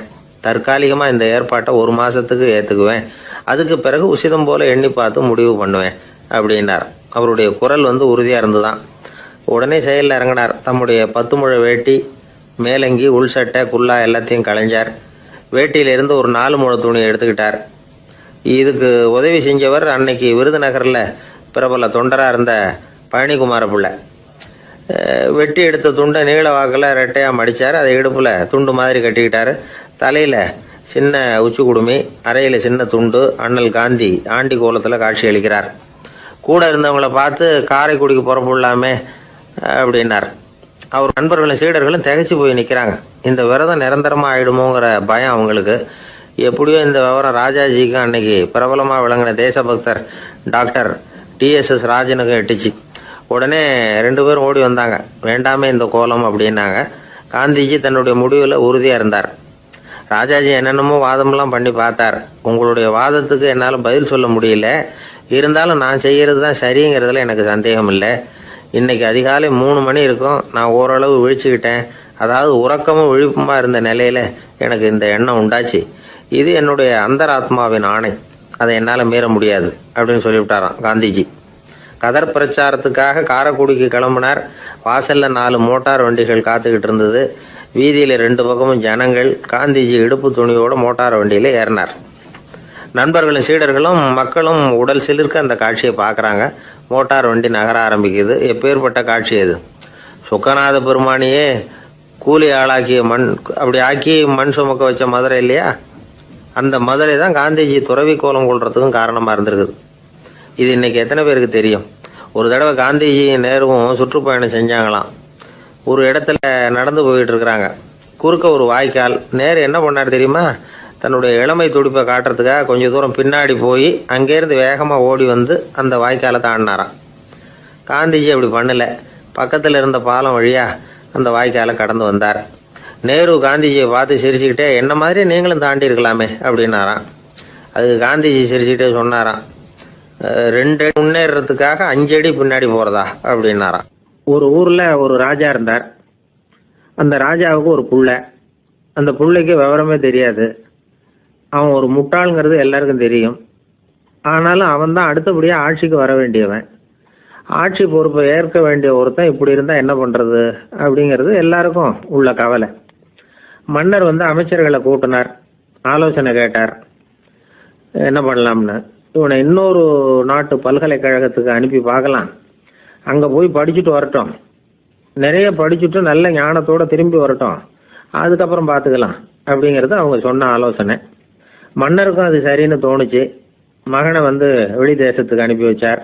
இவனும் போனான். ஒரு பல்கலைக்கழகத்தில் சேர்ந்தான். நிறைய படித்தான். அதுக்கப்புறம் தந்தைக்கு ஒரு கடிதம் எழுதினான். தந்தையே, நான் நிறைய படிச்சுட்டேன், இனிமேல் நாடு திரும்பலாம்னு நினைக்கிறேன் அப்படின்னு எழுதினான். மன்னருக்கு ரொம்ப மகிழ்ச்சி. அதாவது புள்ள படிச்சுட்டான் அப்படிங்கிற ஆனந்தம். உடனே பையன் திரும்பி வர்றதுக்கு ஏற்பாடு பண்ணார். இளவரசன் நாடு திரும்பினான். அதை கொண்டாடுறதுக்காக அரண்மனையில் ஒரு பெரிய விருந்துக்கு ஏற்பாடு பண்ணியிருந்தாங்க. முக்கியமானவங்கள்லாம் அதில் கலந்துக்கிட்டாங்க. அந்த விருந்துக்கு முனிவர் ஒருத்தரும் வந்திருந்தார். அவர் இளவரசன் கிட்ட போய் உட்காந்து விசாரிக்கிறார். என்னப்பா, எப்படி படிச்சிருக்கிற அப்படின்னு கேட்டார். நிறைய படிச்சுட்டு வந்திருக்கிறேங்க அப்படின்னா அவன். என்னெல்லாம் படித்த அப்படின்னாரான். எல்லாத்தையும் விவரமாக சொல்லியிருக்கிறான். அவன் அப்படி சொல்லிட்டு இருக்கும் பொழுதே முனிவர் என்ன பண்ணார், தன்னுடைய மோதிரத்தை கழட்டி உள்ளங்கையில் வச்சு அப்படியே மூடிக்கிட்டாராம். அப்படியே கையை நீட்டி அவன் முன்னாடி காட்டினார். இந்த பாருப்பா, என் கைக்குள்ள என்ன இருக்கு சொல்லு பார்க்கலாம் அப்படின்னாராம். இளவரசன் ஒரு கணம் யோசிச்சான். அதுக்கப்புறம் உங்க கைக்குள்ள இருக்கிறது வட்டமான ஒரு பொருள், நடுவில் ஒரு துளை இருக்கும் அப்படின்னு நானா. முனிவர் திகைச்சு போட்டார். பையன் பெரிய அறிவாளி ஆயிட்டான் போல இருக்க அப்படின்னு நினைச்சுட்டார். அதுக்கப்புறம் கேட்டார், சரி என் கையில் இருக்கிறது வட்டமான பொருள், நடுவில் துளை இருக்குங்கிறத சொல்லிவிட்டேன், அதோட பேர் என்ன அதை சொல்லு அப்படின்னாராம். இளவரசன் கொஞ்சம் யோசனை பண்ணியிருக்கான். அப்புறம் சொன்னானா, முனிவரே நான் படித்த விஞ்ஞானம் உங்களுக்கு பதில் சொல்றதுக்கு உதவலை, இருந்தாலும் பதில் சொல்றேன், அது ஒரு வண்டி சக்கரம் அப்படின்னானா. இப்பதான் முனிவர் யோசிச்சாராம். அவருக்கு புரிஞ்சுதான், அதாவது முட்டாளை படிக்க வைக்கலாம் ஆனால் சிந்திக்க வைக்க முடியாது அப்படிங்கிறத அவர் புரிஞ்சுக்கிட்டாராம். தகவல் அறிவு ஞானமாகாது அப்படிங்கிறார் ஓஷோ. ஏன்னா தகவல்கள் மாறுதலை ஏற்படுத்துறது இல்லை, ஆனால் ஞானம்ங்கிறது மாறுதலால் உண்டாகக்கூடிய ஒன்று. அதுதான் ரெண்டுக்கும் உள்ள வித்தியாசம். மனம் சரியான வழிக்கு வரணும், அதுக்கப்புறம் படிக்கிற கல்வி தான் உண்மையான கல்வி. சரி, மனம் சரியா வர்றதுக்கு என்ன வழி அப்படின்னு கேட்டா, மனிதன் முழு மாறுதலுக்கான வழிமுறை தியானம் தான் அப்படிங்கிறார் அவர். அதனாலதான் நிறைய படிச்சிருக்கேன்னு சொல்றவன் எல்லாம் ஞானம் உள்ளவன் நினைச்சிடக்கூடாது. ஒருத்தர் இன்னொரு பெரிய மனிதரை அழைச்சிட்டு அறிமுகப்படுத்தினாராம். சார் நிறைய படிச்சிருக்கார், 3 MA வாங்கியிருக்கார், ஆனா ஒரு விஷயம், அப்பப்போ கொஞ்சம் திருடுவார், அவ்வளவுதான், மற்றபடி அவர் ஒரு பெரிய அறிவாளி தான் அப்படின்னாராம். ஒரு ஊர்ல ஒரு மன்னர் இருந்தார். அந்த ஊர்ல அடிக்கடி சேவல் சண்டை நடக்கிறது வழக்கம். அரண்மனையில ஒரு ஆள் இருந்தான். மன்னருக்காக அவன் ஒரு சேவல் வாங்கிட்டு வந்தான். சண்டை போடுறதுக்காக அந்த சேவலை தயார் பண்ணிட்டு இருந்தான். கொஞ்ச நாள் ஆச்சு. மன்னர் அந்த ஆளை கூப்பிட்டார். என்னப்பா சேவல் தயாராயிட்டுதா அப்படின்னு கேட்டார். இன்னும் அது தயாராகல மன்னா, இன்னும் வளரல, அதுக்கான தகுதி இன்னும் அதுக்கு வரல அப்படின்னா. எதனால் அப்படி சொல்கிறேன்னாரு. கோபம் ரொம்ப கடுமையாக இருக்குது அப்படின்னா. சரி அப்படின்னு விட்டுட்டார். மறுபடியும் கொஞ்ச நாள் ஆச்சு. இப்போ எப்படி நிலைமை, சேவல் தயாரா அப்படின்னார். இன்னும் இல்லை அரசே, மற்ற சேவல் எங்கேயாவது கூவுற சத்தம் கேட்டால் உடனே இது பரபரப்பாயிடுது, பக்கத்தில் ஒரு சேவலின் நிழலை கண்டா கூட இது பரபரப்பாயிடுது அப்படின்னா. சரி இன்னும் கொஞ்ச நாள் ஆகட்டும்னு விட்டுட்டார். கொஞ்ச நாள் ஆச்சு. இப்போ மறுபடியும் விசாரித்தார். இன்னும் நம்ம சேவலுக்கு அந்த தகுதி வரலமன்னா, போராட்ட உணர்வு அதுக்கு இன்னும் இருந்துக்கிட்டு தான் இருக்குது, உள்ளே மெதுவாக தான் எரிய ஆரம்பிச்சிருக்குது போராட்ட உணர்வு, அப்படி இருக்கக்கூடாது, அது பற்றி எரிய வேண்டாமா அப்படின்னா. இன்னும் கொஞ்ச நாள் ஆச்சு. இப்போ எப்படின்னு கேட்டார். இப்போ அவன் சொன்னான், மன்னா கிட்டத்தட்ட அது போருக்கு தயாராகிட்டுது அப்படின்னு நினைக்கிறேன்னா. எதனால் அப்படி சொல்கிற அப்படின்னு கேட்டார். மற்ற சேவலின் குரலை கேட்டால் அது அசைகிறதே இல்லை, ஒரு பொம்மை மாதிரி ஆயிடுது, அதுக்கு உள்ள ஒரு நுட்பமான விழிப்புணர்வு வந்துட்டுது, அதனால் அது அமைதியாக இருக்குது, மௌனமாக இருக்குது. இனிமேல் அதுக்கு இணையான சேவலே கிடையாது. வெற்றி பெற அது போராட வேண்டிய அவசியமே இல்லை, அதை பார்த்த உடனே எதிரி சேவல்கள் பயந்துட்டு ஓடி போடும் அப்படின்னு சொன்னானா. அந்த சேவலை வளர்த்தவர் சி சிங் சு அப்படின்னு பேர். இந்த சுசுகி சொன்ன கதையும் அது. ஞானிகள் என்ன சொல்கிறாங்க தெரியுமா, அந்த சேவலின் ரகசியத்தை நீயும் கற்றுக்கொள், நீ அப்படி ஆயிடு, சண்டை போடாமலே வெற்றிகள் பெறுகிற நுட்பத்தை புரிந்துகொள். இதுதான் ஞானிகள் உபதேசம். ஒரு குருக்கிட்ட ஒருத்தன் போயிருக்கிறான். எனக்கு சண்டை போட கற்றுக்கணுங்கன்னா, அதுக்கு என்ன செய்யணும்னார். என்ன உங்கள் மாணவனாக சேர்த்துங்கண்ணா. சரி இப்போ உன்னுடைய பலம் என்னன்னு கேட்டிருக்கார். இப்போ நான் தனி ஆளாக இருந்து ஒரு 100 பேரை சமாளிப்பேன் நானா. சரி அப்படின்னா என்னுடைய மாணவனாக உன்னை சேர்த்துக்கிறேன்ருக்கார். சேர்த்துக்கிட்டார். 6 மாதம் பயிற்சி கொடுத்தார். அதுக்கப்புறம் இவனை கூப்பிட்டு கேட்டார், இப்போ உன்னுடைய திறமை எவ்வளவுன்னு. இப்போ நான் தனி ஆளாக இருந்து ஒரு 50 பேரை சமாளிப்பேன் நானா. இன்னும் உனக்கு பயிற்சி தேவைன்னாராம். தொடர்ந்து சில நுட்பங்களை எல்லாம் சொல்லி கொடுத்துருக்கிறார். 1 வருஷம் ஆச்சு. எல்லாத்தையும் கற்றுக் கொடுத்துட்டார். அப்புறம் கூப்பிட்டு கேட்டார், இப்போ உன்னுடைய திறமை எப்படிப்பா, எதிரிகள் எத்தனை பேரை உன்னால் சமாளிக்க முடியும்னாராம். அவன் சொன்னான், ஐயா எதிரிகளின் பலம் என்னங்கிறத புரிஞ்சிக்காம அதை நான் சொல்ல முடியாதுன்னு நானும். இனிமேல் உனக்கு பயிற்சி தேவையில்லை, போயிட்டு வான்னு அனுப்பி வச்சுட்டாரான். ஒரு உண்மையை நாம் புரிஞ்சுக்கணும். அதாவது அடிக்கிறதுக்கு நமக்கு துணிச்சல் தேவையில்லை, அடிக்காமல் இருக்கிறதுக்கு தான் துணிச்சல் தேவை. அடித்தா திருப்பி அடிக்கிறவன் மன உறுதி உள்ளவன் இல்லை, அடித்தா திருப்பி அடிக்காமல் இருக்கிறான் பாருங்க, அவன் தான் மன உறுதி உள்ளவன். ஒருத்தன் தலை திரிக்க வேகமாக ஓடிக்கிட்டு இருந்தான். எங்கடா ஓடுற அப்படின்னா, எதுக்க வந்தவன். ஒரு சண்டையை நிறுத்தத்தான் இப்படி ஓடுறேன் அப்படின்ட்டுருக்கான். யாருக்கும் யாருக்கும் சண்டை, எனக்கும் இன்னொரு ஆளுக்கும் சண்டை அப்படின்னு நானா அவன். எது ரொம்பவும் கஷ்டமான காரியம் அப்படின்னு கேட்டார் ஒருத்தர். ஒருத்தருக்கு ஒருத்தர் சண்டை போடாமல் இருக்கிறது தான் ரொம்ப கஷ்டமான காரியம் அப்படின்னு தோணுது. ஒரு நாட்டுக்கும் இன்னொரு நாட்டுக்கும் சண்டை, நாட்டுக்குள்ளேயே ஒரு குரூப்புக்கும் இன்னொரு குரூப்புக்கும் சண்டை. ஏன் சண்டை போட்டுக்கிறீங்கன்னு கேட்டு பாருங்கள். நாங்கள் சமாதானத்துக்காக தான் சண்டை போட்டுக்கிறோம் அப்படிம்பாங்க. வாழறதுக்காக பிறந்த மனுஷன் லட்சியத்துக்காக உயிரை விட தயார் அப்படின்னு சொல்லிகிட்டு இருப்பான். அப்படி உயிரை விடுறவங்கள நாமளும் பாராட்டுவோம். ஆனால் ஒன்றுமில்லாத விஷயங்களுக்கெல்லாம் சண்டை போடுறவங்களெல்லாம், அப்படிப்பட்டவங்களையும் சரி உயிரை விடுறவங்களையும் சரி என்னென்னு சொல்கிறது, யுத்தங்களாலேயும் சண்டைகளாலேயும் நாம் அடையிறது என்னங்கிறது ஒரு பக்கம் இருக்கட்டும், இழக்கிறது என்ன தெரியுமா? ஏராளமான உயிர்கள். ரத்தம் சிந்துறதுக்கு நான் தயார் அப்படின்னு மார்தட்டி சொல்லலாம். ஆனால் ரத்தம் சிந்தினா உயிர் காத்துக்கிட்டு இருக்க தயார் இல்லை. அதாவது உயிர் நமக்காக காத்துக்கிட்டு இருக்க தயார் இல்லை. இழக்கிற ரத்தத்தை ஈடுகட்டினா தான் உயிரை காப்பாற்ற முடியும். அதனால் இது சம்மந்தமாக ஆராய்ச்சி செய்கிற கட்டாயம் ஏற்பட்டு போச்சு. அதோட விளைவாக புதுசாக ஒன்றை கண்டுபிடிச்சிருக்கிறாங்க. அதுதான் செயற்கை ரத்த பொடி. இப்போ இந்த திடீர் சாம்பார் பொடி, திடீர் ரசப்பொடி, திடீர் காப்பி பொடி இப்படிலாம் சொல்கிறோம்ல, அது மாதிரி இது திடீர் ரத்த பொடி. இஸ்ரேல் ஒரு சின்ன நாடு, மக்கள் தொகை குறைச்சல், அதோட போர்கள் வேறு. அதனால் காயம்பட்டவங்களை காப்பாற்றியே தீர வேண்டிய கட்டாயம். காப்பாற்றணும்னா ரத்த இழப்பை தடுக்கணும். அப்படின்னா உடனடியாக புது ரத்தம் செலுத்தி ஆகணும். திடீர்னு ரத்தம் வேணும்னா எங்கே போகிறது? அதுவும் கிடைக்கிற ரத்தம் சேர்கிற குரூப்பாக இருக்கணும். ஒரு வேடிக்கை பார்த்தீங்களா, நான் வேறு குரூப்பு நீ வேறு குரூப்புன்னு இவன் சண்டை போடுறான். இதில் அடிபட்டவனுக்கு ரத்தம் கொடுக்க போனால் அதுலேயும் அது வேறு வேறு குரூப்பாக இருக்குது. அது ரத்தமும் வேறு வேறு குரூப்புன்னு சொல்லிகிட்டு இருக்குது. எந்த குரூப்பு ரத்தம் வேணும், அது உடனடியாக கிடைக்கலன்னா என்ன பண்ணுறது? இப்படிப்பட்ட கஷ்டம்லாம் நமக்கு வந்துடுது. இதுக்காக தான் விஞ்ஞானிகள் இந்த ரத்த பொடியை கண்டுபிடிச்சிருக்கிறாங்க. அதாவது ஒரு ஆள் அடிபட்டு போட்டான்னு வச்சுங்களேன், அவனுக்கு ரத்தம் கிடைக்கல, உடனே என்ன பண்ணலாம்? இந்த சுத்தப்படுத்தப்பட்ட தண்ணீரை கொஞ்சம் எடுத்துக்க வேண்டியது, அதில் இந்த ரத்த பொடியை கரைக்க வேண்டியது. இப்போ இந்த செயற்கை ரத்தம் தயாராகிட்டுது. இதை அந்த ஆள் உடம்புல ஏற்றி விட்டுற வேண்டியது. இயற்கையாக நம்ம உடம்புல இருக்கிற ரத்தம் என்னென்ன வேலை செய்யுதோ அதே வேலையை இதுவும் செய்யும். அதாவது ஆக்சிஜனை உடம்புல எல்லா இடத்துக்கும் எடுத்துகிட்டு போகுது. அந்த வேலையை இந்த செயற்கை ரத்தமும் செஞ்சுருது. ஆனால் ஒரு விஷயம், இந்த செயற்கை ரத்தம் ஒரு அவசரத்துக்கு தான் உபயோகப்படுத்தலாம், ஒரு முதல் உதவி மாதிரி. அதை அப்படியே நிரந்தரமாக விட்டுற முடியாது. பின்னாடி தேவையான குரூப்பு உண்மையான ரத்தம் கிடைச்ச உடனே அதை செலுத்திக்கணும். உண்மையான ரத்தத்தை 20லேருந்து 40 நாள் வரைக்கும் தான் பாதுகாக்க முடியும். அதுவும் குளிர்பதன பெட்டியில். அதுக்குள்ளே உபயோகப்படுத்தலைன்னா அது வீணாக போயிடும். இந்த ரத்த பொடி அப்படி இல்லை, எவ்வளோ நாள் வேணும்னாலும் அப்படியே வச்சுருக்கலாம். குளிர்பதன பெட்டியும் தேவையில்லை. ஆனால் ஒன்று, இது தண்ணியில் கலந்து செயற்கை ரத்தமாக ஆக்கிவிட்டா அதோட வலு 72 மணி நேரம் தான். அதாவது 3 நாள். அதுக்குள்ளே அந்த ஆசாமியை எங்கேயாவது ஆஸ்பத்திரிக்கு தூக்கிட்டு போய் உண்மையான ரத்தத்தை கொடுத்துடணும். சண்டையில் அடிபடுறவங்க, சாலை விபத்தில் அடிபடுறவங்க, இவங்களுக்கெல்லாம் அவசரத்துக்கு கை கொடுத்து உதவுறது இந்த செயற்கை ரத்த பொடி. அதுக்கப்புறம் நாம் கொடுக்குற ரத்தம் தான் அவங்கள காப்பாற்றணும். இன்றைக்கி ரத்தத்தை தானமாக கொடுக்க தயாராக இருக்கிற நல்ல உள்ளங்கள் ஏராளம். எவ்வளவு ஆக்சிடெண்ட்டு, ஆப்ரேஷன், இதில் சம்மந்தப்பட்டவங்களை காப்பாற்றுறது நாம் தானமாக கொடுக்குற ரத்தம் தானே. ஒரு ஆக்சிடெண்ட்டு, ஒரு ஸ்கூட்டர் ஒரு ஆள் மேலே மோதி விட்டுது, பார்த்து வரக்கூடாதா அப்படின்னா அந்த ஆள், நீ தான் பார்த்து நடக்கணும், ஏன்னா 20 வருஷமாக நான் அந்த ஸ்கூட்டரை ஓட்டிகிட்டு இருக்கிறேன் அப்படின்னு நானா இவன். இதுக்கு அவன் சொன்னானா, நீ தான் பார்த்து ஓட்டணும், ஏன்னா 40 வருஷமாக நான் இப்படி நடந்துக்கிட்டு இருக்கிறேன் அப்படின்னு நானா. ஒருத்தர் அவசரமாக போய்கிட்டு இருந்தார்.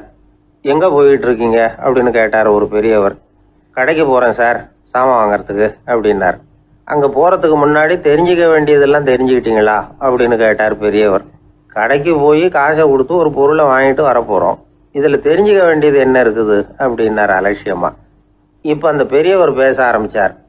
இந்த உலகத்தில் எந்த ஒரு செயலில் இறங்குறப்பவும் நாம் நல்லா ஆலோசனை பண்ண வேண்டிய விஷயம் 5 அப்படின்னார். உதாரணமாக, ஒருத்தன் கடைக்கு போய் ஏதோ ஒரு பொருளை வாங்கிட்டு வர போகிறான்னு வச்சுக்கோங்களேன். அப்போ கூட அவன் 5 விஷயங்களை பற்றி தெரிஞ்சுக்க வேண்டியிருக்குது அப்படிங்கிறார் அவர். முதல்ல அந்த பொருள் எப்படிப்பட்டது அப்படிங்கிறத தெரிஞ்சுக்கணும். 2வதா தன்னை பற்றியும் தெரிஞ்சுக்கணும். அப்போ தான் அந்த பொருள் தனக்கு தேவையா இல்லையா அப்படிங்கிறத புரிஞ்சுக்க முடியும். 3வதா தெரிஞ்சுக்க வேண்டியது ஒன்று இருக்குது. அது என்னன்னா அந்த பொருளை அடையறதுக்கு வழி என்ன அப்படிங்கிறது தெரிஞ்சுக்கணும். அதாவது எவ்வளவு பணம் கொடுத்தா அது கிடைக்கும், இது மாதிரியான விஷயங்கள். 4வதா அந்த பொருளை அடையிறது மூலமா நாம் அடையக்கூடிய பயன் என்ன அப்படிங்கிறதையும் உணரணும். 5வது அந்த பொருளை அடையிறதுல இருக்கக்கூடிய தடை எது அப்படிங்கிறதையும் நாம் தெரிஞ்சுக்கணும். பெரியவர் பேசுறது ஏதோ தத்துவம் மாதிரி தெரியுது இல்லையா, தத்துவம் தான். அதாவது இப்படி உலகியல் வாழ்க்கையில் சின்ன சின்ன விஷயங்கள்லேயே நாம் 5 விஷயங்களை தெரிஞ்சுக்க வேண்டி இருக்குது. அது ரொம்ப அவசியமாக இருக்குது. பேரின்ப நிலைன்னு சொல்கிறாங்கல்ல, அது மாதிரி பெரிய சமாச்சாரங்கள்லேயும் இந்த 5 விஷயங்களை நாம் தெரிஞ்சுக்க வேண்டியிருக்குது. அதுக்கு பேர் என்னன்னா அர்த்த பஞ்சகம். வைணவ சமயத்தில் அர்த்த பஞ்சகம்ங்கிறது ரொம்ப பெரிய விஷயம். கடைக்கு போகிறது மாதிரி கடவுளை பார்க்க போகிறப்போ நாம் 5 விஷயங்களை தெரிஞ்சுக்கணுமா. முதல்ல பரம்பொருள் அப்படிங்கிறது என்ன, அதோட தன்மைகள் என்ன, இதை தெரிஞ்சுக்கணும். இதுக்கு பேர் என்னன்னா பரமாத்ம ஸ்வரூபம் அப்படின்னு பேர். 2வது நாம யாரு, நம்மோட தன்மை என்ன அப்படிங்கிறத தெரிஞ்சுக்கணும். நான் யாருன்னு எனக்கே தெரியலங்கிறப்போ இதை நான் சொல்றேன்னு இது என்னுடையதுன்னு சொல்றது தப்பு தானே. அப்புறம் 3வது விஷயம், பரம்பொருளை நாம் அடையறதுக்கு வழி எது, இதை தெரிஞ்சுக்கணும். இது உபாய ஸ்வரூபம் அப்படின்னு பேர். 4வது விஷயம், நாம் அடைய வேண்டிய பயன்கள் என்ன அப்படிங்கிறது தெரிஞ்சுக்கிறது. இதுக்கு புருஷார்த்தம் அப்படின்னு பேர். 5வது அந்த பயனை அடைய விடாமல் தடுக்கிற தடைகள் யாவை அப்படிங்கிறது தெரிஞ்சுக்கிறது. இது விரோதி ஸ்வரூபம். இதைத்தான் தடையியல் அப்படின்னு சொல்றாங்க. அதாவது பரமாத்மாவை பற்றிய அறிவு, ஜீவாத்மாவை பற்றிய அறிவு, உபாயம் பற்றிய அறிவு, புருஷார்த்தம் பற்றிய அறிவு, இந்த 4 அறிவுக்கும் எதிரடையா, அதாவது அதையெல்லாம் தப்பா புரிஞ்சுக்கிறதால உண்டாகக்கூடிய அறிவு விரோதி ஸ்வரூபம்.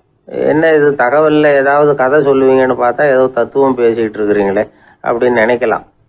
இதுவும் தெரிஞ்சுக்க வேண்டிய ஒரு பெரிய விஷயம்தான். காதில் போட்டு வச்சா எப்போவாவது உபயோகப்படும். என்னுடைய நண்பர் ஒருத்தர் ஒரு நாள் என்கிட்ட சொன்னார், சார் அடுத்த மாதம் தஞ்சாவூரில் ஒரு கல்யாணம், போகிறதா வேண்டாமா அப்படின்னு ஒரே குழப்பமா இருக்கு அப்படின்னார். நான் உடனே இந்த அர்த்த பஞ்சக உபதேசம் பண்ண ஆரம்பித்தேன். அவர் எல்லாத்தையும் பொறுமையாக கேட்டுவிட்டு, சரி சார் நான் போகிறதுன்னு முடிவு பண்ணிவிட்டேன்னார். எப்படி இந்த முடிவுக்கு வந்தீங்க அப்படின்னு கேட்டேன். அவர் சொன்னார், சார் அந்த 2வது பாயிண்ட் ஒன்று சொன்னீங்களே, அதை புரிஞ்சுக்கிட்டதுக்கு அப்புறம்தான் இந்த முடிவுக்கு வந்தேன் அப்படின்னார். என்ன 2வது பாயிண்ட்டுன்னு? அதாவது தன்னை பற்றி புரிஞ்சுக்கணும் அப்படின்னு சொன்னீங்க. உடனே என்னை பற்றி புரிஞ்சுக்கிட்டேன், நான் யாருங்கிறது எனக்கு தெரிஞ்சுது, உடனே போகிறது தான் நல்லதுன்னு முடிவு பண்ணிவிட்டேன்னார். நீங்கள் யாருன்னு கேட்டேன். நான் தான் சார் அந்த கல்யாணத்தில் தாலி கட்ட வேண்டிய மாப்பிள்ளை அப்படின்னார். ஒரு குரு, இளம் சீடர்கள் எதிரில் உட்காந்துருக்கிறாங்க. குரு பாடம் நடத்திக்கிட்டு இருக்கிறார். சீடர்களுக்கு ஒரு ஆசை, அதாவது ஒரு முக்கியமான மந்திரத்தை நம்ம குருநாதர்கிட்ட இருந்து கற்றுக்கணும் அப்படிங்கிறது அவங்க ஆசை. அது என்ன மந்திரம்னா, இறந்தவரை உயிர்ப்பிக்கக்கூடிய புனித மந்திரம். அதாவது செத்தவங்களுக்கு மீண்டும் உயிர் உண்டாக்குகிற மந்திரம். குருவே தயவு பண்ணி அந்த மந்திரத்தை எங்களுக்கு உபதேசிக்கணும் அப்படின்னு கேட்டாங்க. அது ரொம்ப ஆபத்தானது, அது என்னத்துக்கு உங்களுக்கு வேண்டாமேன்னாராம் குரு. எங்களுடைய நம்பிக்கை உறுதிப்படுறதுக்காகத்தான் கேட்குறோம், வேற ஒன்றும் இல்லை அப்படின்னு நாங்களாம் சீடர்கள். பக்குவப்படாத அறிவுங்கிறது ரொம்ப ஆபத்தானது அப்படின்னாராம் குரு. இது சீடர்களுக்கு புரியல. அது எப்படிங்க பக்குவப்படாத அறிவு ஆபத்தானதுன்னு சொல்றீங்க, அப்படின்னா என்ன அப்படின்னு கேட்டிருக்காங்க சீடர்கள். குரு அதுக்கு விளக்கம் கொடுத்தாராம். அந்த மந்திரத்தை எப்போ பயன்படுத்தணுங்கிறது முக்கியம். அதை அறியக்கூடிய ஞானம் ஏற்படுகிற வரைக்கும் அதை தெரிஞ்சுக்காம இருக்கிறது தான் நல்லது, இல்லைன்னா ஆபத்துன்னாராம். ஆனால் அந்த சீடர்கள் அதை கேட்குற மாதிரி இல்லை, ரொம்ப பிடிவாதம் பண்ண ஆரம்பிச்சுட்டாங்க. சரி வாங்க சொல்கிறேன்னார் குரு. எல்லாரும் வந்தாங்க. அந்த புனித மந்திரத்தை அவங்களுக்கு ரகசியமாக உபதேசம் பண்ணார். உபதேசம் பண்ணிவிட்டு அவங்களுக்கு எச்சரிக்கையும் கொடுத்தார். இந்த மந்திரத்தை நல்லா ஆராய்ச்சி பார்த்ததுக்கு அப்புறம் தான் உச்சரிக்கணும், அவசரப்பட்டு எதுவும் செஞ்சிடக்கூடாது அப்படின்னு ஒரு தடவைக்கு பல தடவை எச்சரிக்கை கொடுத்தார். சரின்னு சொல்லிவிட்டு அவங்கெல்லாம் மந்திரத்தை கற்றுக்கிட்டு எழுந்திரிச்சு போயிட்டாங்க. ஒரு நாள் அந்த சீடர்கள் எல்லாம் மணற்பாங்கான இடத்துல அப்படியே நடந்து போயிட்டு இருக்கிறாங்க. ஒரு பாலைவன பகுதி மாதிரி ஒரு இடம். அங்கே ஒரு இடத்துல எலும்புகள் குவியலாக கிடந்தது. உடனே இந்த சீடர்கள் முன்ன பின்ன யோசிக்காம, தியானமும் பண்ணாம அந்த மந்திரத்தோட பயனை சோதிச்சு பார்க்கணும் அப்படின்னு நினச்சிக்கிட்டு அந்த மந்திரத்தை உச்சரிக்க ஆரம்பிச்சிட்டாங்க. அவ்வளவுதான். உடனே என்னாச்சு தெரியுமா? அந்த எலும்புகள் எல்லாம் ஓநாய்களாக மாறி அவங்கள துரத்த ஆரம்பிச்சுட்டுது. சீடர்கள் எல்லாம் தலைதெறிக்க ஓட ஆரம்பிச்சிட்டாங்க. ஓநாய்களும் விடலை, அவங்கள துரத்தி பிடிச்சி கடிச்சு குதற ஆரம்பிச்சுட்டுது. அப்போதான் அந்த சீடர்களுக்கு குரு சொன்ன அறிவுரையோட அர்த்தம் புரிஞ்சுது. பக்குவப்படாத அறிவு ஆபத்தானது அப்படிங்கிறது. அதனால இதிலிருந்து நாம தெரிஞ்சுக்க வேண்டியது என்னன்னா, நாம நம்ம அறிவை வளர்த்துக்கிட்டா மட்டும் போதாது, அந்த அறிவை எப்போ எப்படி பயன்படுத்தணும் அப்படிங்கிற பக்குவமும் நமக்கு வரணும். அப்போதான் வாழ்க்கை நல்லபடியாக அமையும். இல்லைன்னா இடைஞ்சல் தான். இந்த காலத்தில் சில சின்ன பிள்ளைங்களுக்கே அறிவு ரொம்ப பக்குவப்பட்டிருக்குங்கிறத உணர முடியுது. ஒரு சின்ன பையன் பள்ளிக்கூடத்தில் மார்க் லிஸ்ட் கொடுத்தாங்க, வாங்கிக்கிட்டு அவசரமாக வீட்டுக்கு ஓடினான். எதிரில் வந்த ஒருத்தர் கேட்டார், என்ன அவசரம், ஏன் இப்படி வேகமாக ஓடுறேன்னார். எங்கள் அம்மா கிட்ட அடி வாங்கணும், அதுக்காக தான் ஓடுறேன்னா. அடி வாங்கிறதுக்கா இவ்வளவு அவசரம்னார் அவர். அப்படி இல்லைங்க, நான் போகிறதுக்குள்ளே எங்கள் அப்பா வீட்டுக்கு வந்துட்டாருன்னா அவர்கிட்ட அடி வாங்க வேண்டியிருக்கும், அதை அவாய்ட் பண்ணுறதுக்காக இப்படி ஓடுறேன் அப்படின்னு நானும். அந்த பையன் காலை நேரம், கடற்கரை ஓரம், காலை வீசிக்கிட்டு கையை வீசிக்கிட்டு ஏதோ சண்டைக்கு போகிற சிப்பாய் மாதிரி எல்லாரும் நடந்து போயிட்டு இருக்கிறாங்க. நடைப்பயிற்சி. அதில் நமக்கு தெரிஞ்ச ஒருத்தர் எதிரில் வந்தார் ரொம்ப வேகமாக. என்ன சார் வாக்கிங்க அப்படின்னு கேட்டோம்.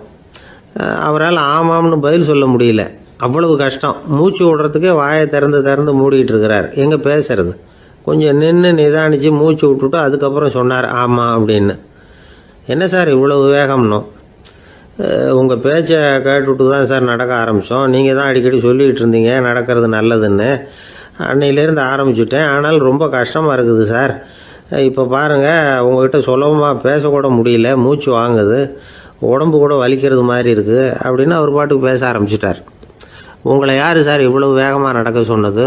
வேகத்தை குறைங்க, மெதுவாக நடங்க அப்படின்னோம். நீங்கள் நடக்கிறதுனால என்னென்ன சௌகரியம்னு அன்னைக்கு சொன்னீங்களே தவிர சௌகரியமாக நடக்கிறது எப்படின்னு சொல்லலையே அப்படின்னார் அவர். இன்னமும் லேசாக மூச்சு வாங்கிக்கிட்டே சொன்னால் கூட இவர் சொல்கிறதுலேயே ஒரு நியாயம் இருக்குது. அதனால் இந்த நடைப்பயிற்சி பண்ணுறவங்க கவனிக்க வேண்டிய சில முக்கியமான குறிப்புகள் இருக்குது. அது என்னென்னங்கிறத அவங்க தெரிஞ்சுக்கணும். அது தெரிஞ்சு வச்சுக்கிறது நல்லது. இதெல்லாம் மருத்துவ நிபுணர்கள் சொல்கிற குறிப்புகள். அவங்க என்ன சொல்கிறாங்க தெரியுமா? உங்கள் வயசு 40க்கு மேலேயா? உங்கள் எடை இருக்க வேண்டியதை விட 10 கிலோ அதிகமாக இருக்குதா? நீங்கள் புகை பிடிக்கிறவரா? இதய நோய், இரத்த நாள நோய், உயர் ரத்த அழுத்தம் இப்படி ஏதாவது உங்களுக்கு உண்டா?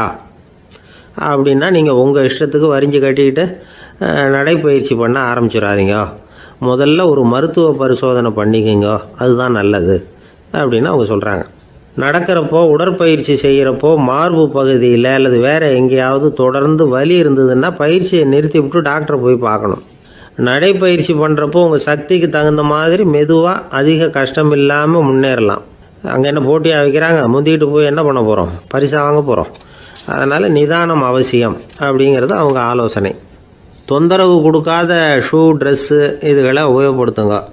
பாதத்தில் ஆடு தசை இருக்குல்ல, அங்கே ஏதாவது பிரச்சனை இருந்ததுன்னா டாக்டரை பாருங்கள். அந்த பாதத்தில் வலி வரும் அந்த இடத்துல. வெயில் காலமாக இருந்தால் தலைக்கு தொப்பி வச்சுக்கோங்க. பனியில் நடந்தாலும் அப்படி தான், தலையை பத்திரமா பார்த்துக்குங்க. நம்மக்கிட்ட ஏதோ கொஞ்சம் உருப்படியாக தெரியறது அது தானே. உடற்பயிற்சிக்கு முன்னாடி பின்னாடி பயிற்சி செய்கிறப்போ நிறைய தண்ணி குடிக்கலாமா. முதல் 1 மாதத்துக்கு கொஞ்சம் தளர்த்தியாக சாவகாசமாக நடக்கலாம். மணிக்கு 3 அல்லது 4 கிலோமீட்டர் வேகம்னு வச்சுங்களேன். அதுக்கப்புறம் வேகத்தை அதிகப்படுத்தலாம். மணிக்கு 6 அல்லது 8 கிலோமீட்டர் அளவுக்கு நடக்கலாம். நல்லா கையை வீசிக்கிட்டு நடக்கணும். மூச்சு விடுற எண்ணிக்கை அதிகரிக்கணும். இது மாதிரி ஒரு 30 நிமிஷம் நடக்கலாம். தனியாக நடந்து போகிறதுக்கு உங்களுக்கு என்னமோ மாதிரி இருக்குதா, கூட யாரையாவது சேர்த்துக்குங்க. ஒரு குரூப்பாக சேர்ந்து போகலாம்.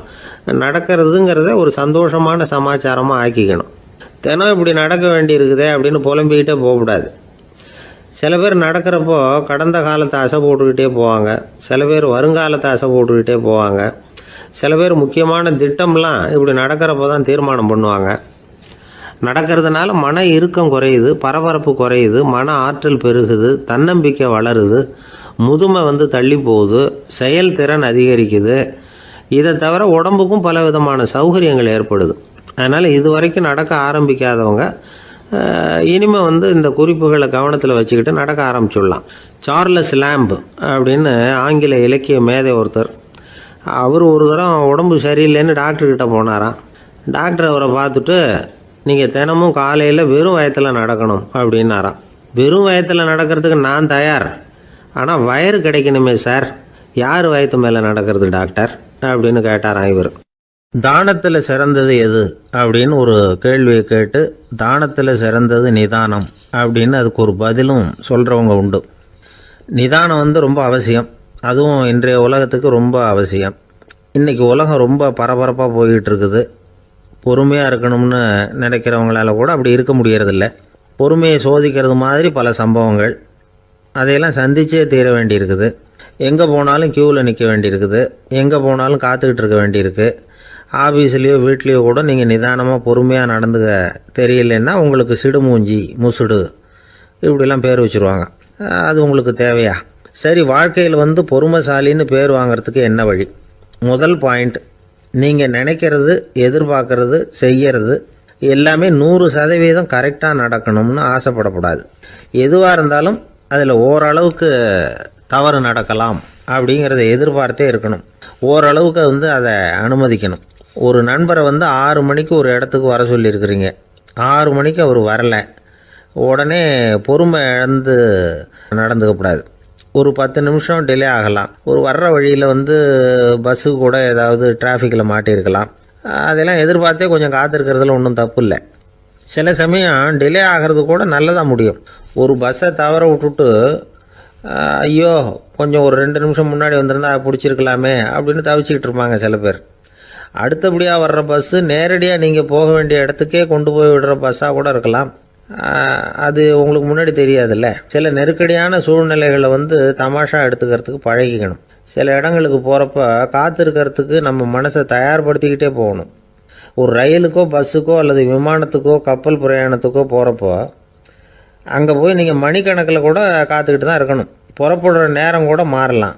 நீங்கள் போய் சேர்ந்ததும் அது உடனே புறப்படணும்னு கட்டாயமாக என்ன? அது மாதிரி சமயத்தில் படிக்கிறதுக்குன்னு சில சுவாரஸ்யமான புத்தகங்களையும் கையில் எடுத்துக்கலாம். உங்களை சுற்றி எவ்வளவோ சுவாரஸ்யமான சம்பவங்கள் நடந்துக்கிட்டு இருக்குதுல்ல, அதையெல்லாம் வேடிக்கை பாருங்கள். எதுக்காக காத்துக்கிட்டு இருக்கிறோமோ அந்த காரியத்தில் உண்மையாகவே நமக்கு ஒரு அக்கறை இருந்தால் நமக்கு போர் அடிக்காது. சில கோயில்களில் பார்த்துருப்பீங்க, தரிசனத்துக்காக பக்தர்கள் நாள் கணக்கில் காத்துக்கிட்டு இருப்பாங்க. அவங்களெலாம் அழுத்துக்கிறது இல்லை. ஆண்டவனை தரிசிக்கணுங்கிற உண்மையான அக்கறை இருக்கிறதுனால அவங்களுக்கு போர் அடிக்கிறது இல்லை. ஆனால் சில சினிமா தியேட்டரில் கூட பார்க்கலாமே, சினிமா கியூ கூட அப்படி தான். சாயந்தரம் 6 மணி ஆட்டத்துக்கு காலம்பரம் 6 மணிக்கே போய் கூட காத்துக்கிட்டு இருப்பாங்க. அவங்களுக்கெல்லாம் போர் அடிக்காது, படம் பார்க்குற ஆர்வம்.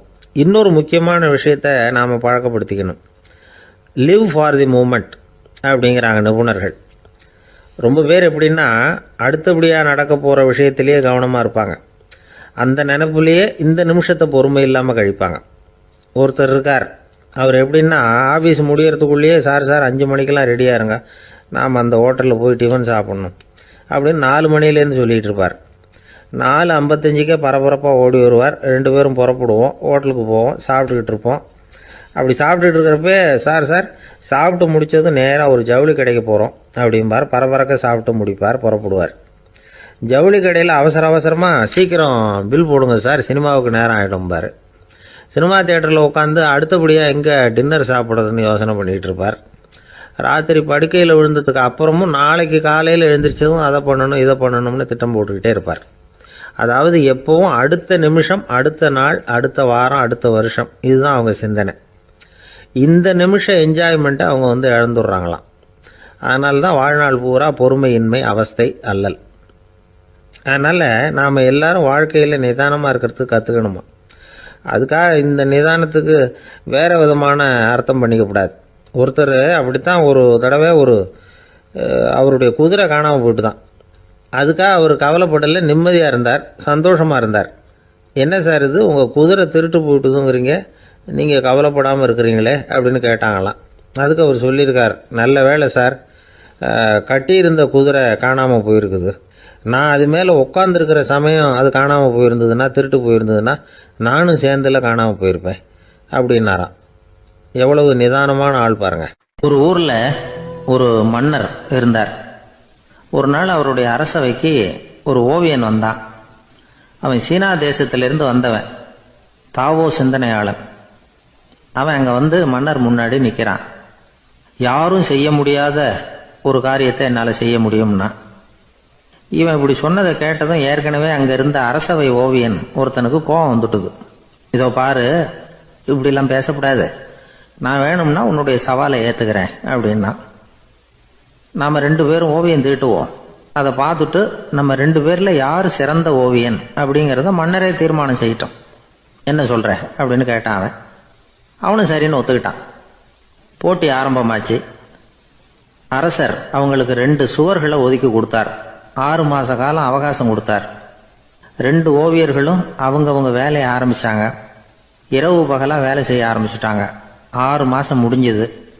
அரசர் வந்து பார்த்தார். முதல்ல தன்னுடைய அரசவை ஓவியர் தீட்டி இருந்த ஓவியத்தை பார்த்தார். ரொம்ப பிரமாதமாக இருந்தது, பாராட்டினார். இதோ பாரு, உன்னுடைய ஓவியம் அற்புதமாக இருக்கு, உயிரோட்டம் உள்ளதா இருக்குது, கலையின் உச்சமே இதுதான், இதை விட சிறந்த ஒரு ஓவியத்தை வேற யாராலையும் படைக்க முடியாது அப்படின்னார். அதுக்கப்புறம் அந்த சீன ஓவியன்கிட்ட போனார். எங்க உன்னுடைய ஓவியம்னு கேட்டார். திரைச்சீலையை விலக்கி விட்டு பாருங்கன்னா. மன்னர் வந்து அந்த திரைச்சீலையை விளக்குனார். உள்ள வந்து ஓவியம் இருக்க வேண்டிய இடம் கண்ணாடி மாதிரி தெரிஞ்சுது. அவன் அந்த 6 மாச காலமா அந்த சுவரை வந்து தேய்ச்சி தேய்ச்சி கண்ணாடி மாதிரி ஆக்கி வச்சிருக்கிறான். அதுக்கு நேராக எதிர் சுவரில் அரசவை ஓவியம் தீட்டின ஓவியம் இருக்கு. அது எதிரில் இருந்த இந்த கண்ணாடியில் பட்டு பிரதிபலிக்குது. மன்னர் யோசனை பண்ண ஆரம்பிச்சார். அப்புறம் அந்த சீன ஓவியனை பார்த்து கேட்டார். இதை பாரு, நீ என்னுடைய ஆளை வந்து தோற்கடிச்சுட்ட அப்படிங்கிறதுல சந்தேகம் இல்லை, ஆனாலும் எங்களை ஏமாத்தி இருக்கிற, எந்த ஓவியமும் நீ வரையிலையே அப்படின்னார். அரசே, இதுதான் உண்மையான ஓவியம், உயிருள்ள ஓவியம். இது வந்து மனோபாவங்களை பிரதிபலிக்கும், மாறுகின்ற காலங்களை அப்படியே காட்டும் அப்படின்னா அந்த சீன ஓவியன். கையால் வரைகிற ஓவியங்கள்ல சலனம் இல்லை, கண்ணாடி அப்படி கிடையாது, சக்தியின் ஓட்டம் அதில் எப்பவும் இருந்துகிட்டே இருக்கும். கண்ணாடி மட்டுமே ஜீவன் உள்ள ஓவியமா இருக்க முடியுங்கிறத அந்த சீன ஓவியன் தெரிஞ்சு வச்சிருந்தான். ஏன்னா அவன் ஒரு தாவோ சிந்தனையாளன். ஒவ்வொரு குழந்தையும் இந்த கண்ணாடியோட தான் பிறக்குது. ஆனால் நாம் என்ன செய்கிறோம்னா ஓவியங்களை கண்ணாடி மீது பதிப்பிச்சு விடுறோம். கண்ணாடி நம்மளை பிரதிபலிக்குது. நம்முடைய அழகோ அவலட்சணமோ கண்ணாடியை பாதிக்கிறது இல்லை. ஏன்னா அதுக்கு மனம் கிடையாது. கடந்து போன வினாடியை பற்றி அது சிந்திக்கிறது இல்லை. அடுத்த கணத்தை பற்றின எதிர்பார்ப்பும் அதுகிட்ட கிடையாது. அதுதான் பற்றற்ற நிலை. மனிதனுக்கு தேவைப்படுறது அதுதான். கண்ணாடி கிட்ட இருந்து நாம் வந்து கற்றுக்கொள்ள வேண்டிய பாடம் இது. வாழ்க்கையில் வந்து மனிதர்களை நேசிக்கலாம், உலகின் அழகையெல்லாம் பிரதிபலிக்கலாம், ஆனால் எதையும் பற்றி கொண்டு விடக்கூடாது அப்படிங்கிறது பெரியவர்கள் அறிவுரை. துயரம்ங்கிறது பற்றுக்களின் சாயை. கண்ணாடி முன்னாடி நிற்கிறப்போவெல்லாம் நமக்கு இந்த ஞாபகம் வரணுமா. ஒரு குடும்ப தலைவர் ஒரு நாள் காலையில் விடிஞ்சு எழுந்திரிச்சதும் சத்தம் போட்டார். யார் இந்த கருங்குரங்கு படத்தை என் ரூமில் கொண்டாந்து மாட்டி வச்சது அப்படின்னு கத்தினார். சமையல் கட்டிலிருந்து மனைவி பதில் சொன்னாங்க. தூக்க கலக்கத்தில் உளராதிங்க, நல்லா பாருங்க, அது படம் கிடையாது, முகம் பார்க்குற கண்ணாடி அப்படின்னாங்க. ஒரு பள்ளிக்கூடம் வகுப்பு நடந்துகிட்டு இருக்கு. ஆசிரியர் பாடம் நடத்திக்கிட்டு இருக்கிறார். நடத்தி முடிச்ச உடனே கேட்டார், மாணவர்களே, இதுவரைக்கும் நான் நடத்தின பாடத்தில் உங்களுக்கு ஏதாவது சந்தேகம் இருக்கா அப்படின்னு கேட்டார்.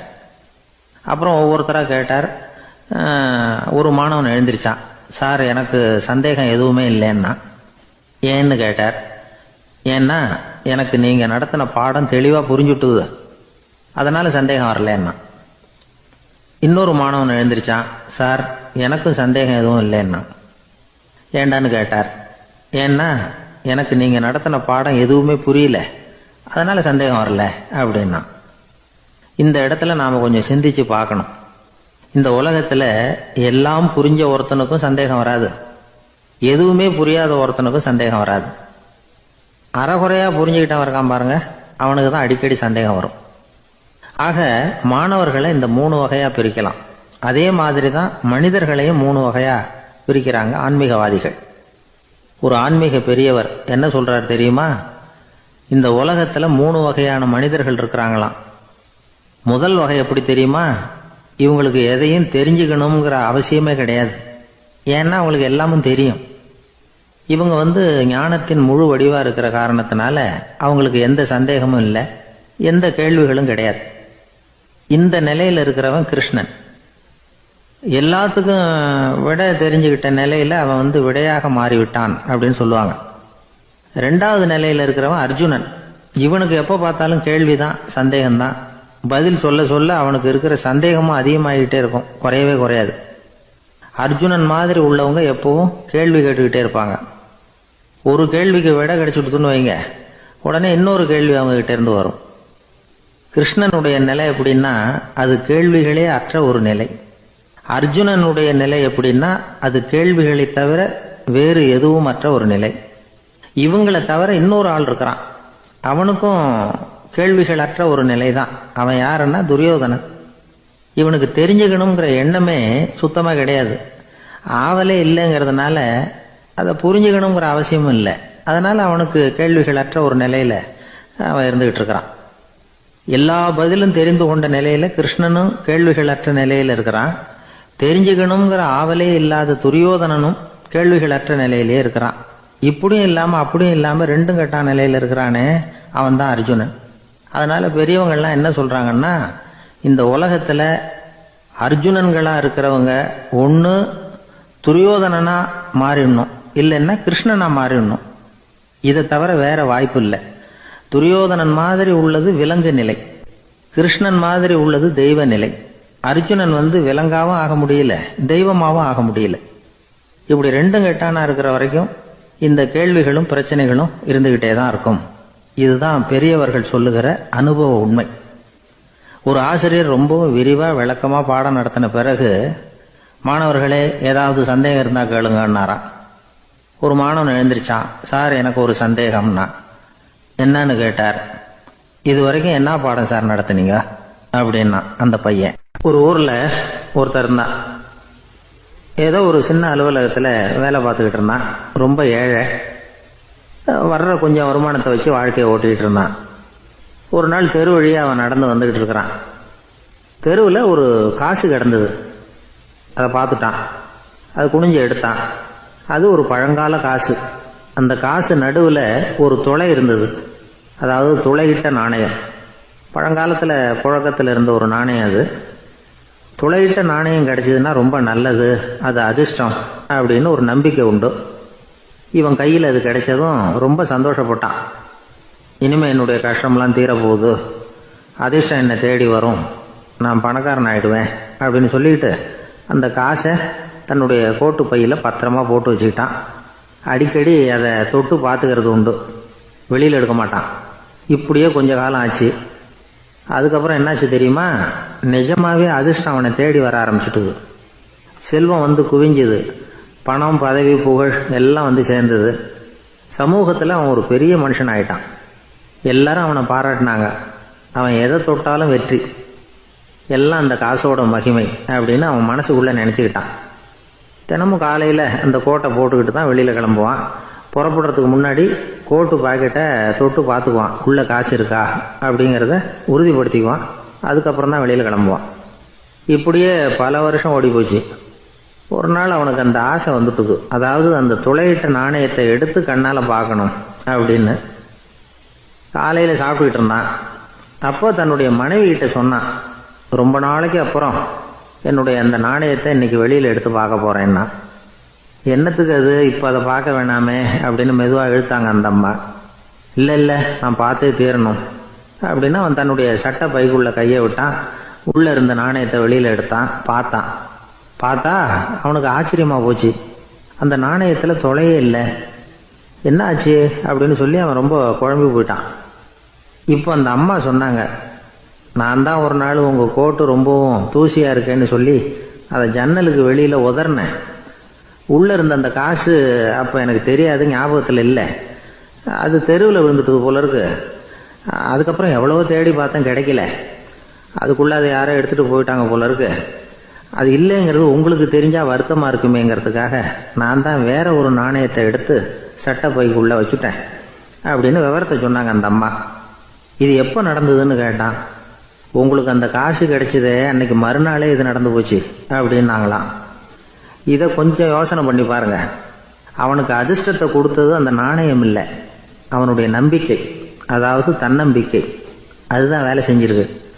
இதிலிருந்து நாம் தெரிஞ்சுக்க வேண்டியது என்னன்னா, வாழ்க்கையில் முன்னேற நினைக்கிறவங்களுக்கு தன்னம்பிக்கை ரொம்ப முக்கியம். அது இல்லைன்னா முன்னேற முடியாது. ஒருத்தன் சொன்னானா, நான் எப்போவுமே என்ன தான் சார் நம்புவேன், மற்றவங்கள நம்ப மாட்டேன். நேற்றுக்கு பாருங்க, திடீர்னு 10 பேர் என்னை அடிக்க வந்துட்டாங்க, நான் ஒருத்தனாவே அதை சமாளித்தேன் அப்படின்றக்கான் ரொம்ப பெருமையா. அது எப்படின்னு கேட்டாங்களாம். ஒரே ஓட்டமாக அங்கேருந்து ஓடி வந்துட்டேன் அப்படின்னு நானா. வாழ்க்கையில் ரொம்பவும் அடிபட்டு அல்லல் போட்டுக்கிட்டு இருக்கிற ஒருத்தர் வந்தார். மனசு ரொம்பவும் நொந்து போய் பேசினார். இந்த உலகத்தில் மனுஷனாக பிறந்ததை விட மாடாக பிறந்திருக்கலாம் சார் அப்படின்னார். திடீர்னு வந்து என்கிட்ட இப்படி சொன்னால் அதுக்கு நான் என்னங்க பண்ண முடியும் அப்படின்னேன். உங்ககிட்ட வரணும்னு தோணுச்சு, அதனால் வந்தேன் அப்படின்னார்.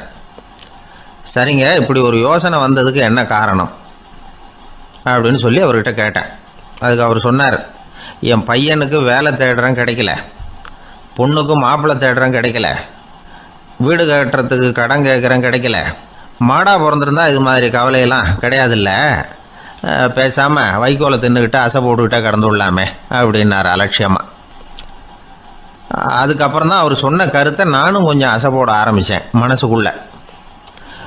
இப்போது இயற்கையை பொறுத்த வரைக்கும் அது நாம் எல்லாரும் மகிழ்ச்சியாக வாழணும் அப்படின்னு தான் விரும்புது. விலங்குகள், பறவைகள், தாவரங்கள், அப்புறம் மற்ற உயிரினங்கள் எல்லாமும் நல்லபடியாக இருக்கணும் அப்படிங்கிறது தான் இயற்கையோட விருப்பம். அதில் ஒன்றும் சந்தேகம் இல்லை. இயற்கையோட அமைப்பை கொஞ்சம் கவனித்து பார்த்தா அதை நாம் நல்லா புரிஞ்சுக்கலாம். இருந்தாலும் இந்த ஆள் சொன்னதை கேட்ட பிறகு தான் ஒரு முக்கியமான வேறுபாடு புரிஞ்சுது. அதாவது, இந்த உலகத்தில் உள்ள முக்கியமான பிரச்சனைகள் 6. அந்த 6 பிரச்சனைகளும் ஆடு மாடுகளுக்கு கிடையாது, மரம் செடி கொடிகளுக்கு கிடையாது. ஆனால் மனுஷன் அந்த 6 பிரச்சனைகளையும் சந்திக்க வேண்டியிருக்கு.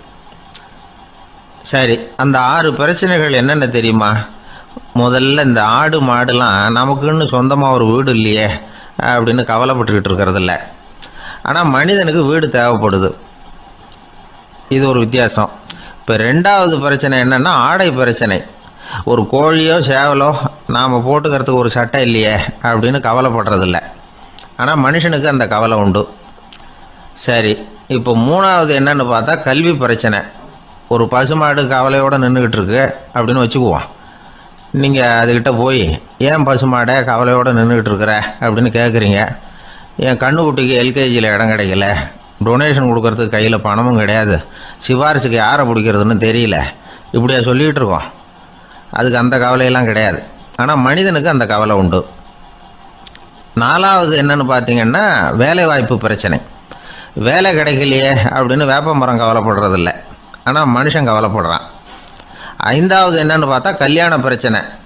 எருமை மாடு, பசு மாடு எல்லாம் பொண்ணுக்கு மாப்பிள்ளை தேடிட்டாலே இது பேப்பரில் மணமகன் தேவை அப்படின்னு விளம்பரமாக கொடுக்குது, அதெல்லாம் கிடையாது. 6வது என்னன்னு பார்த்தீங்கன்னா பணம் சம்பந்தமான பிரச்சனை. ஆடு மாடுலாம் பணத்தை சேமிக்கணும்னோ ஏதாவது நிதி நிறுவனத்தில் முதலீடு பண்ணணும்னோ நினச்சிக்கிட்டு இருக்கிறதில்ல. பணத்தை எப்படி காப்பாற்றுறது அப்படிங்கிற கவலையும் அதுகளுக்கு கிடையாது. குதிரை வந்து குளம்போடு பிறக்குது, அதனால் அது காடு மேடெல்லாம் கவலை இல்லாமல் தெரியலாம். ஆடு வந்து உடம்புல ரோமத்தோடு பிறக்குது, அதனால் அது குளிரை பற்றி கவலைப்பட வேண்டிய அவசியம் இல்லை. ஆனால் மனுஷனை பார்த்திங்கன்னா அவன் தான் ஒன்றுமில்லாமல் பிறக்கிறான். ஏன் இந்த பாகுபாடு அப்படின்னு கேட்டால் இதை பற்றி கொஞ்சம் சிந்திச்சு பார்க்கணும். அதாவது இந்த சந்தேகத்தை ஒரு பெரியவர்கிட்டையும் கேட்டேன். அவர் சொன்னார் இதுக்கு பதில். அவர் இதே கேள்வியை இயற்கை கிட்ட கேட்டாராம். இயற்கை பதில் சொல்லிச்சான். வேற யாருக்கும் கொடுக்காத ஒரு வலுவான கருவியை, ஒரு பவர்ஃபுல் வெப்பன் மனுஷனுக்கு கொடுத்துருக்கிறேன்னு, அந்த கருவியை உபயோகப்படுத்தி அந்த 6 பிரச்சனையை மட்டும் இல்லை, 6 கோடி பிரச்சனைகள் இருந்தாலும் அதையெல்லாம் சமாளிக்கலாம். அது கருவி என்ன தெரியுமா? அதுதான் 6வது அறிவு. அதை உபயோகப்படுத்தினா காலுக்கு செருப்பு தயார் பண்ணிக்கலாம், குளிருக்கு போர்வை தயார் பண்ணிக்கலாம், என்ன வேணும்னாலும் செய்யலாம் அப்படின்னு இயற்கை பதில் சொல்லிச்சான். அதனால் நாம் செய்ய வேண்டியது என்னென்னா, இயற்கையை முதல்ல சரியாக புரிஞ்சுக்கணும். இயற்கையின் படைப்பையே நாம் வந்து சரியாக புரிஞ்சுக்கிறது இல்லையே, அதுதான் வேதனை. இந்த கதையை கேளுங்க. இப்போ நகரத்திலேருந்து ஒரு ஆள் கிராமத்துக்கு வந்தான். அங்கே ஒரு சிறுவன் மாடு மேய்ச்சிக்கிட்டு இருந்தான். நகரத்து ஆள் சொன்னான், எவ்வளோ அழகான பசு, அது சரி, இதுக்கெல்லாம் ஏன் கொம்பு இல்லைன்னா. இதுக்கு அந்த பையன் பதில் சொன்னான், பசுமாட்டுக்கு கொம்பு இல்லாததுக்கு பல காரணங்கள் உண்டு. கண்ணுக்குட்டியாக இருந்தால் கொம்பு இருக்காது, பசு வளர்ந்து பெருசானதுக்கு அப்புறம் தான் கொம்பு முளைக்கும், இது ஒரு காரணம். சில சமயம் வளர்கிற கொம்பை எடுத்து விடுறது உண்டு, அது ஒரு காரணம். ஆனால் இதுக்கு ஏன் கொம்பு இல்லைன்னு கேட்குறீங்க. அதுக்கு என்ன காரணம்னா, இது பசு இல்லை குதிரை அப்படின்னானா. கத்தியை தீட்டாதே புத்தியை தீட்டு அப்படின்னு ஒரு பெரியவர் புத்தி சொன்னார். அதை கேட்ட ஒரு இளைஞன், அது எப்படி பெரியவரை புத்தியை தீட்டுறது? கத்தியை தீட்டுன்னு சொன்னால் ஒரு கருங்கல்லில் கத்தியை தேய்க்கலாம், புத்தியை தீட்டுன்னு சொன்னால் எப்படி தலையை கொண்டுட்டு போய் தரையில் தேய்ச்சிக்கிட்டு இருக்க முடியுமா அப்படின்னா. அந்த பெரியவர் உடனே புரிஞ்சுக்கிட்டார், இந்த இளைஞனுக்கு புத்தி கூர்மை கம்மி அப்படிங்கிறத புரிஞ்சுக்கிட்டார். அது சரி, அறிவுக்கும் புத்திசாலித்தனத்துக்கும் என்ன வித்தியாசம்? இது ஒரு முக்கியமான கேள்வி. அறிவுன்னா என்ன, புத்திசாலித்தனம்னா என்ன? இதே கேள்வியை சாக்ரட்டிஸ் கிட்ட அவருடைய சீடன் ஒருத்தன் கேட்டானா. ஐயா, அறிவுக்கும் புத்திசாலித்தனத்துக்கும் என்னங்க வித்தியாசம் அப்படின்னு கேட்டிருக்கான். சாக்ரட்டிஸ் நிமிர்ந்து பார்த்துருக்கிறார் அந்த சீடனை. அதுக்கப்புறம் சொன்னாராம், நான் சொல்கிறேன் உன்னுடைய கேள்விக்கு பதில், ஆனால் அதுக்கு முன்னாடி நீ ஒரு காரியம் பண்ணணும்னாரான். என்னங்க செய்யணும் சொல்லுங்கன்னு இருக்கான். அதோ பாரு, ஒரு பெரியவர் உட்காந்துருக்கிறாரு, அவர்கிட்ட போ, இங்கேருந்து பக்கத்தில் இருக்கிற அந்த கிராமத்துக்கு போய் சேர எவ்வளவு நேரம் ஆகும் அப்படின்னு கேட்டுட்டு வா அப்படி சொன்னார் சாக்ரட்டிஸ். சரின்னு சொல்லிவிட்டு இவன் போனான். அந்த பெரியவர் முன்னாடி போய் நின்னான். ஏங்க பெரியவரை, இங்கேருந்து அதோ தெரியுத அந்த கிராமத்துக்கு போய் சேர்றதுக்கு எவ்வளவு நேரம் ஆகும் அப்படின்னு கேட்டான். பெரியவர் நிமிர்ந்து பார்த்தார், ஆனால் பதில் எதுவும் சொல்லலை. இவன் மறுபடியும் ஒரு தடவை அதே கேள்வி அவர்கிட்ட கேட்டான். என்னங்க, நான் கேட்குறது உங்கள் காதில் விழுதா? அந்த கிராமத்துக்கு போய் சேர்றதுக்கு எவ்வளோ நேரம் ஆகும் அப்படின்னு சொல்லி மறுபடியும் கேட்டான். அப்பவும் அவர் பதில் சொல்லலை. உடனே அவன் மனசுக்குள்ளே முடிவு பண்ணிக்கிட்டான், சரி பெரியவர் ஒரு மாதிரியாக தெரிகிறார், புத்தி சுவாதீனம் சரியில்லாத ஒரு மாதிரி தெரியுது அப்படின்னு நினச்சிக்கிட்டே வந்த வழியிலே திரும்பி வந்துட்டான். கொஞ்சம் தூரம் நடந்திருப்பான். இப்போ அந்த பெரியவர் மறுபடியும் கூப்பிட்டார், இளைஞனே இப்படி வாழ்னார். இவனுக்கு ஒன்றும் புரியல. மறுபடியும் திரும்பி நடந்தான். அவர் முன்னாடி போய் நின்னான். பெரியவர் சொன்னார், தம்பி, இங்கேருந்து அந்த கிராமத்துக்கு போய் சேர்றதுக்கு 5 நிமிஷம் ஆகும் அப்படின்னார். இப்போ அந்த இளைஞன் அந்த முதியவரை ஒரு மாதிரியாக பார்க்க ஆரம்பித்தான். அதுக்கப்புறம் கொஞ்சம் யோசித்தான். பிறகு அவர்கிட்டே கேட்டுட்டான், ஏங்க பெரியவரை, இதே பதிலை அப்போவே என்கிட்ட சொல்லியிருக்கலாமே, என்னை திரும்பி போன்னு சொல்லிவிட்டு பாதி தூரம் போனதுக்கப்புறம் மறுபடியும் கூப்பிட்டு அதுக்கப்புறம் இப்படி சொல்கிறீங்களே, இது நியாயமா அப்படின்னா. பெரியவர் சிரித்தார். அதுக்கப்புறம் சொன்னார், ஏன்பா, நீ எவ்வளவு வேகமாக நடக்கிறேங்கிறத பார்க்காம நீ கிராமத்துக்கு போய் சேர வேண்டிய நேரத்தை எப்படி என்னால் சொல்ல முடியும்? அதனால தான் உன்னை கொஞ்சம் தூரம் நடக்க விட்டு உன்னுடைய நடையின் வேகம், அந்த கிராமம் இருக்கிற தூரம் ரெண்டையும் கணக்கு போட்டு அதுக்கப்புறம் நேரத்தை சொன்னேன்னார். சீடன் வந்து தலை குனிந்தான். அப்படியே திரும்பி வந்து சாக்ரட்டிஸ் முன்னாடி நின்னான். சாக்ரட்டிஸ் இப்போ சொல்கிறார், தம்பி, அதுக்கு பேர் தான் புத்திசாலித்தனம். இந்த அறிவு கூர்மை வந்து எல்லா இளைஞர்களுக்கும் வரணும் அப்படிங்கிறதுக்காகத்தான் கத்தியை தீட்டாத புத்தியை தீட்டு அப்படின்னு பெரியவங்கள்லாம் சொல்லிகிட்டு இருக்கிறாங்க. புத்தியை தீட்டுறவங்கெல்லாம் வாழ்க்கையில் அறிவாளியாகிறாங்க, தீட்டாதவங்க கோமாளியாகிறாங்க. இதுதான் இன்றைக்கி நடக்கிறது. அதனால் அறிவு கூர்மைங்கிறது வேற. இந்த காலத்து ஆசாமி ஒருத்தர் இன்னொருத்தரை பார்த்து கேட்டார், ஏங்க, ஒரு விமானம் இங்கேருந்து புறப்பட்டு 2 மணி நேரத்தில் மதுரைக்கு போய் சேருது. நல்லா கவனிங்க, ஒரு விமானம் இங்கேருந்து புறப்பட்டு 2 மணி நேரத்தில் மதுரைக்கு போய் சேருது அப்படின்னா என்னோடய வயசு என்னன்னு கேட்டார். இவர் கேட்குறதுல ஏதாவது அர்த்தம் இருக்கா? அதாவது இங்கேருந்து புறப்பட்டு 2 மணி நேரம் ஆகுது மதுரைக்கு போகிறதுக்கு, அப்படின்னா என் வயசு என்னன்னு கேட்குறாரு. இதை கேட்ட உடனே அவர் பதில் சொன்னார், அப்படின்னா உங்களோட வயசு 20 அப்படின்னார். எப்படிங்க அவ்வளவு கரெக்டாக சொன்னீங்க அப்படின்னு கேட்டார். வேறு ஒன்றும் இல்லை, எங்கள் பக்கத்து வீட்டில் ஒரு முழு பைத்தியம் இருக்குது, அதோட வயசு 40, அப்படின்னா உன் வயசு 20 தான் இருக்கணும் அப்படின்னார். அரை பைத்தியம்னு முடிவு பண்ணிக்கிட்டார். அதனால் வாழ்க்கையில் அறிவு கூர்மைங்கிறது ரொம்ப அவசியம். அந்த புத்திசாலித்தனம் இருக்கிறவங்க வாழ்க்கையில் வெற்றி பெறுவது நிச்சயம். ஒரே ஒரு ஊரில் ஒரு ராஜா இருந்தார். அவர் பேரில் மக்களுக்கு ரொம்ப மரியாதை. அவ்வளவு நல்லா ஆட்சி புரிஞ்சுக்கிட்டு வந்தார். அவருக்கு வயசாயிட்டுது. அதனால் ஒரு நாள் அமைச்சரை கூப்பிட்டார். இதை பாருங்க, எனக்கு வயசாயிட்டுது, அதனால் இந்த அரச பொறுப்பையெல்லாம் நீங்கள் ஏற்றுக்குங்க அப்படின்னார். அதுக்கப்புறம் ராணியை கூப்பிட்டார். வா, நாம் இனிமேல் இங்கே இருக்க வேணாம், காட்டுக்கு போய் தவம் பண்ணலாம் அப்படின்னு கூப்பிட்டார். இந்த செய்தி மக்களுக்கு அறிவிக்கப்பட்டது. மக்கள் உடனே கூட்டம் கூட்டமாக அரண்மனைக்கு வர ஆரம்பிச்சுட்டாங்க. மன்னரை போய் பார்க்குறாங்க. அரசே, தாங்கள் வந்து எங்களுக்கு தந்தை மாதிரி, நீங்கள் காட்டுக்கு போயிட்டா நாங்கள்லாம் இங்கே எப்படி இருக்க முடியும்? எங்களுக்கெல்லாம் எந்த துன்பமும் இல்லாமல் பார்த்துக்கிட்டு வர்றீங்க. இது மாதிரியான ஒரு அரசாட்சி இல்லைன்னா மக்கள் வந்து வாழ்ந்து என்ன பயன் அப்படின்னாங்க. இருந்தாலும் என்ன பண்ணுறது, வயசாயிட்ட காரணத்தினால இந்த முடிவுக்கு வர வேண்டியிருக்குது அப்படின்னாரா ராஜா. அப்படின்னா நீங்கள் காட்டுக்கு போக வேணாம், நாங்கள் போகிறோம். நாங்கள் அங்கே போய் தவம் பண்ணுறோம், வழிபாடு பண்ணுறோம். கடவுள் வருவார், அவர்கிட்ட வரம் வாங்கிட்டு வந்துடுறோம் அப்படின்னாங்களாம். அப்படி சொல்லிவிட்டு உடனே எல்லாரும் காட்டுக்கு போனாங்க. நாட்டு மக்கள் எல்லாரும் ஒட்டு மொத்தமாக வந்து காட்டில் உட்காந்துக்கிட்டு தவம் பண்ணுறதை பார்த்தார் கடவுள். உடனே புறப்பட்டு வந்தார். எல்லாரும் இப்படி வந்து உட்காந்துருக்கிறீங்களே, என்ன வேணும் உங்களுக்கு அப்படின்னு கேட்டார். உடனே மக்கள் எல்லாரும் ஒரு குரலில் சொன்னாங்க, சுவாமி, எங்கள் மன்னன் ரொம்ப நாளைக்கு நல்லபடியாக இருக்கணும். அவர் வந்து மகிழ்ச்சியாகவும் உடல் நலத்தோடும் இருந்தாதான் நாங்கள் அமைதியாக வாழ முடியும் அப்படின்னாங்க. சரி, அதுக்கு என்ன செய்யணும் அப்படின்னார் ஆண்டவன். எங்கள் மன்னருக்கு இன்னும் ஒரு 100 வருஷம் ஆயுளை கொடுங்க அப்படின்னாங்க. அவ்வளவு தானே, சரி அப்படியே ஆகட்டும் அப்படின்னு சொல்லிவிட்டு ஆண்டவன் போயிட்டார். மக்கள் மகிழ்ச்சியோடு திரும்பி வந்தாங்க. மன்னா, கடவுள் வரம் கொடுத்துட்டார், நீங்கள் 100 வருஷம் வாழ போகிறீங்க அப்படின்னாங்க. இதை கேட்டதும் ராணி ராஜாவை வணங்கி நான் தவம் செய்ய போகிறேன் அப்படின்னு புறப்பட்டாங்க. உடனே மக்கள் என்ன நினச்சாங்க தெரியுமா, ஐயோ நாம் ராஜாவுக்கு மட்டும்தானே நீண்ட ஆயுள் வேணும்னு வரம் வாங்கினோம், ராணிக்கு வாங்கலையே, அதுதான் கோபத்தில் புறப்பட்டாங்க போல இருக்கு அப்படின்னு நினச்சி வருத்தப்பட்டாங்க. ஆனால் ராணி நினச்சது அது இல்லை. ராணி போய் தவம் பண்ணாங்க, கடவுள் காட்சி கொடுத்தார். இவங்க கேட்குறாங்க, சுவாமி, ராஜாவுக்கு மட்டும் 100 வருஷம் ஆயுள்னு வரம் கொடுத்துட்டீங்க, அப்படின்னா குடிமக்களும் 100 வருஷம் இருக்கணும். இப்படிப்பட்ட குடிமக்கள் இல்லைன்னா அப்படிப்பட்ட அரசன் இருந்து என்ன பிரயோஜனம் அப்படின்னாங்களாம். ஆண்டவன் பார்த்தார், சரி அவங்களும் 100 வருஷம் வாழ்வாங்க, அது மட்டும் இல்லை நீயும் 100 ஆண்டு காலம் வாழ வரமளிக்கிறேன் அப்படின்னு சொல்லிவிட்டு மறைஞ்சிட்டார். இதில் ஆண்டவன் வர்றதும் மறையிறதும் முக்கியம் இல்லை. இதில் கவனிக்க வேண்டியது ஆள்கிறவனின் விசாலமானம், குடிமக்களின் விசாலமானம், ஆள்கிறவன் மனைவியினுடைய விசாலமானம். இப்படி ஒரு நாடு இருந்துட்டுதுன்னா எப்படி இருக்கும் வாழ்க்கை நினச்சி பாருங்க.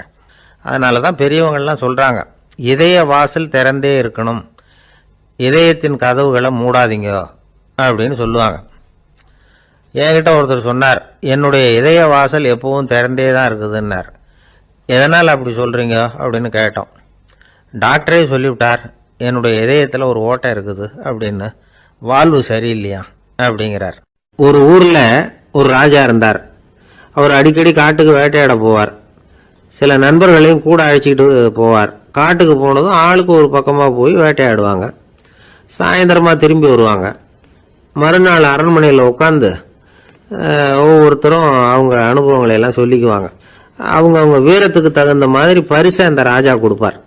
இது மாதிரி ஒரு தடவை எல்லாரும் வேட்டைக்கு போயிட்டு திரும்பி வந்ததும் உட்காந்து பேச ஆரம்பிச்சிருக்கிறாங்க. ஒருத்தன் சொன்னான், தன்னுடைய வீர செயலை பற்றி அளக்க ஆரம்பிச்சிட்டான். ஏன்னா அது எதுக்கு பரிசு கிடைக்க போகுதில்ல, அதனால. அவன் என்ன சொன்னான் தெரியுமா, அரசே, நேற்றுக்கு காட்டில் என்னாச்சு தெரியுமா, எனக்கு நேராக ஒரு சிங்கம் வாயை திறந்துக்கிட்டு வந்துட்டுது, நான் பயப்படவே இல்லை. உடனே ஒரு கல்லை எடுத்து குறி பார்த்து வீசினேன், சிங்கத்து வாய்க்குள்ளே போய் அந்த கல் மாட்டிக்கிட்டுது, அவ்வளவுதான். அந்த சிங்கம் என்னை பார்த்துட்டு பயந்துட்டு ஒரே ஓட்டமாக திரும்பி ஓடி போயிட்டுது அப்படின்னா. ஆஹா பலே அப்படின்னு எல்லாரும் கை தட்டினாங்க. 2வது ஆள் ஒருத்தன் எழுந்திரிச்சான். அவன் சொல்ல ஆரம்பிச்சான், அரசே, நான் போன வழியில் 2 பெரிய மலைப்பாம்பு கிடந்தது, என்னை மூழ்கிறதுக்கு வந்தது. நான் என்ன பண்ணேன் தெரியுமா, அந்த 2 பாம்போட வாலையும் ஒன்னா சேர்த்து முடிச்சு போட்டுட்டேன், அவ்வளவுதான். அது அங்கே இழுக்க இது இங்கே இழுக்க முடிச்சு நல்லா இறுகி போட்டுது அப்படின்றான். ஆஹா அற்புதம்னு சொல்லி எல்லாரும் கை தட்டினாங்களாம். அடுத்தபடியாக 3வது ஆள் ஒருத்தன் வந்தான். அவன் சொல்ல ஆரம்பிச்சான், மன்னா, நான் போன பாதையில் குறுக்க ஒரு ஆறு, அதில் இறங்கி குளித்தேன், யாரோ காலை பிடிச்சி இழுக்கிறது மாதிரி இருந்தது. திரும்பி பார்த்தா ஒரு பெரிய முதலை. நான் உடனே அப்படியே ஒரு துள்ளல் துள்ளி அது முதுகில் போய் உக்காந்துக்கிட்டேன். அதை அப்படியே கரைக்கு நீந்த வச்சேன். கரைக்கு வந்து சேர்ந்ததும் அப்படியே ஒரே துள்ளி குதிச்சு கரைக்கு வந்துட்டேன் அப்படின்றான். அவன் தன்னுடைய வீரத்தை அப்படி சொல்லியிருக்கான். அடடா எப்பேற்பட்ட வீரம் அப்படின்னு எல்லாரும் கை தட்டினாங்களாம். 4வது ஆள் எழுந்திரிச்சான், மன்னா, நான் போன இடத்துல ஒரு கரடி வந்து என்னை துரத்த ஆரம்பிச்சுட்டுது. நான் ஒரு மலை உச்சிக்கு வந்துட்டேன். அதுக்கப்புறம் ஒரு அடி எடுத்து வச்சாலும் அதில் பாதாளத்தில் விழ வேண்டியது தான். அந்த நேரம் பார்த்து ஒரு பெரிய ராட்சச கழுகு அந்த பக்கமாக பறந்து வந்தது. நான் உடனே அப்படியே உயர எழும்பி அந்த கழுகோட காலை பிடிச்சிக்கிட்டேன். அப்படியே தொங்கிக்கிட்டே வந்தேன்.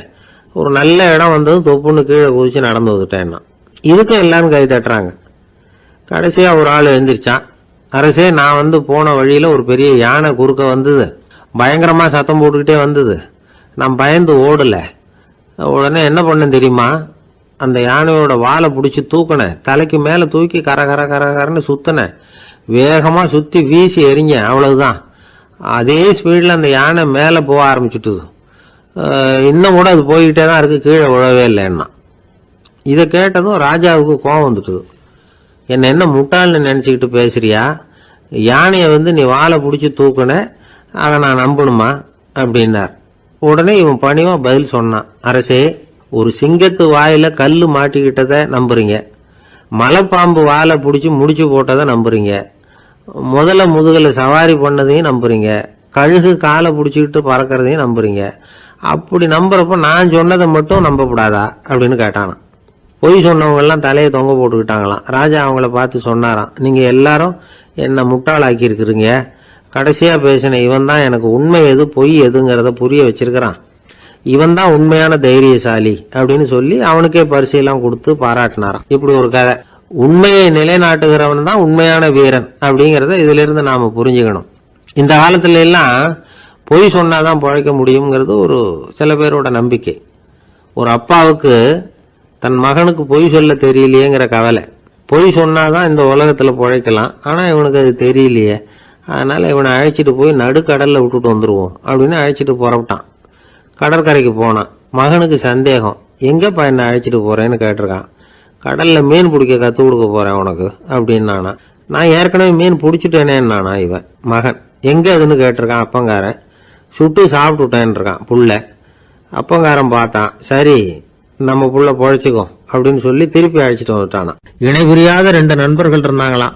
2 பேரும் விடாம சிகரெட் குடிக்கிறவங்க. அதுல ஒருத்தன் செத்து போட்டான். இன்னொருத்தன் அதுக்கப்புறம் 2 சிகரெட்டா குடிக்க ஆரம்பிச்சானா. ஏன் இப்படி பண்றேன்னு கேட்டிருக்காங்க. நான் ஒரு சிகரெட்டு தான் குடிக்கிறேன், செத்து போன என்னுடைய ஃப்ரெண்டு இருக்கானே செத்து போனவன், அவனுக்காக இன்னொரு சிகரெட்டு குடிக்கிறேன் அப்படின்னு நானா.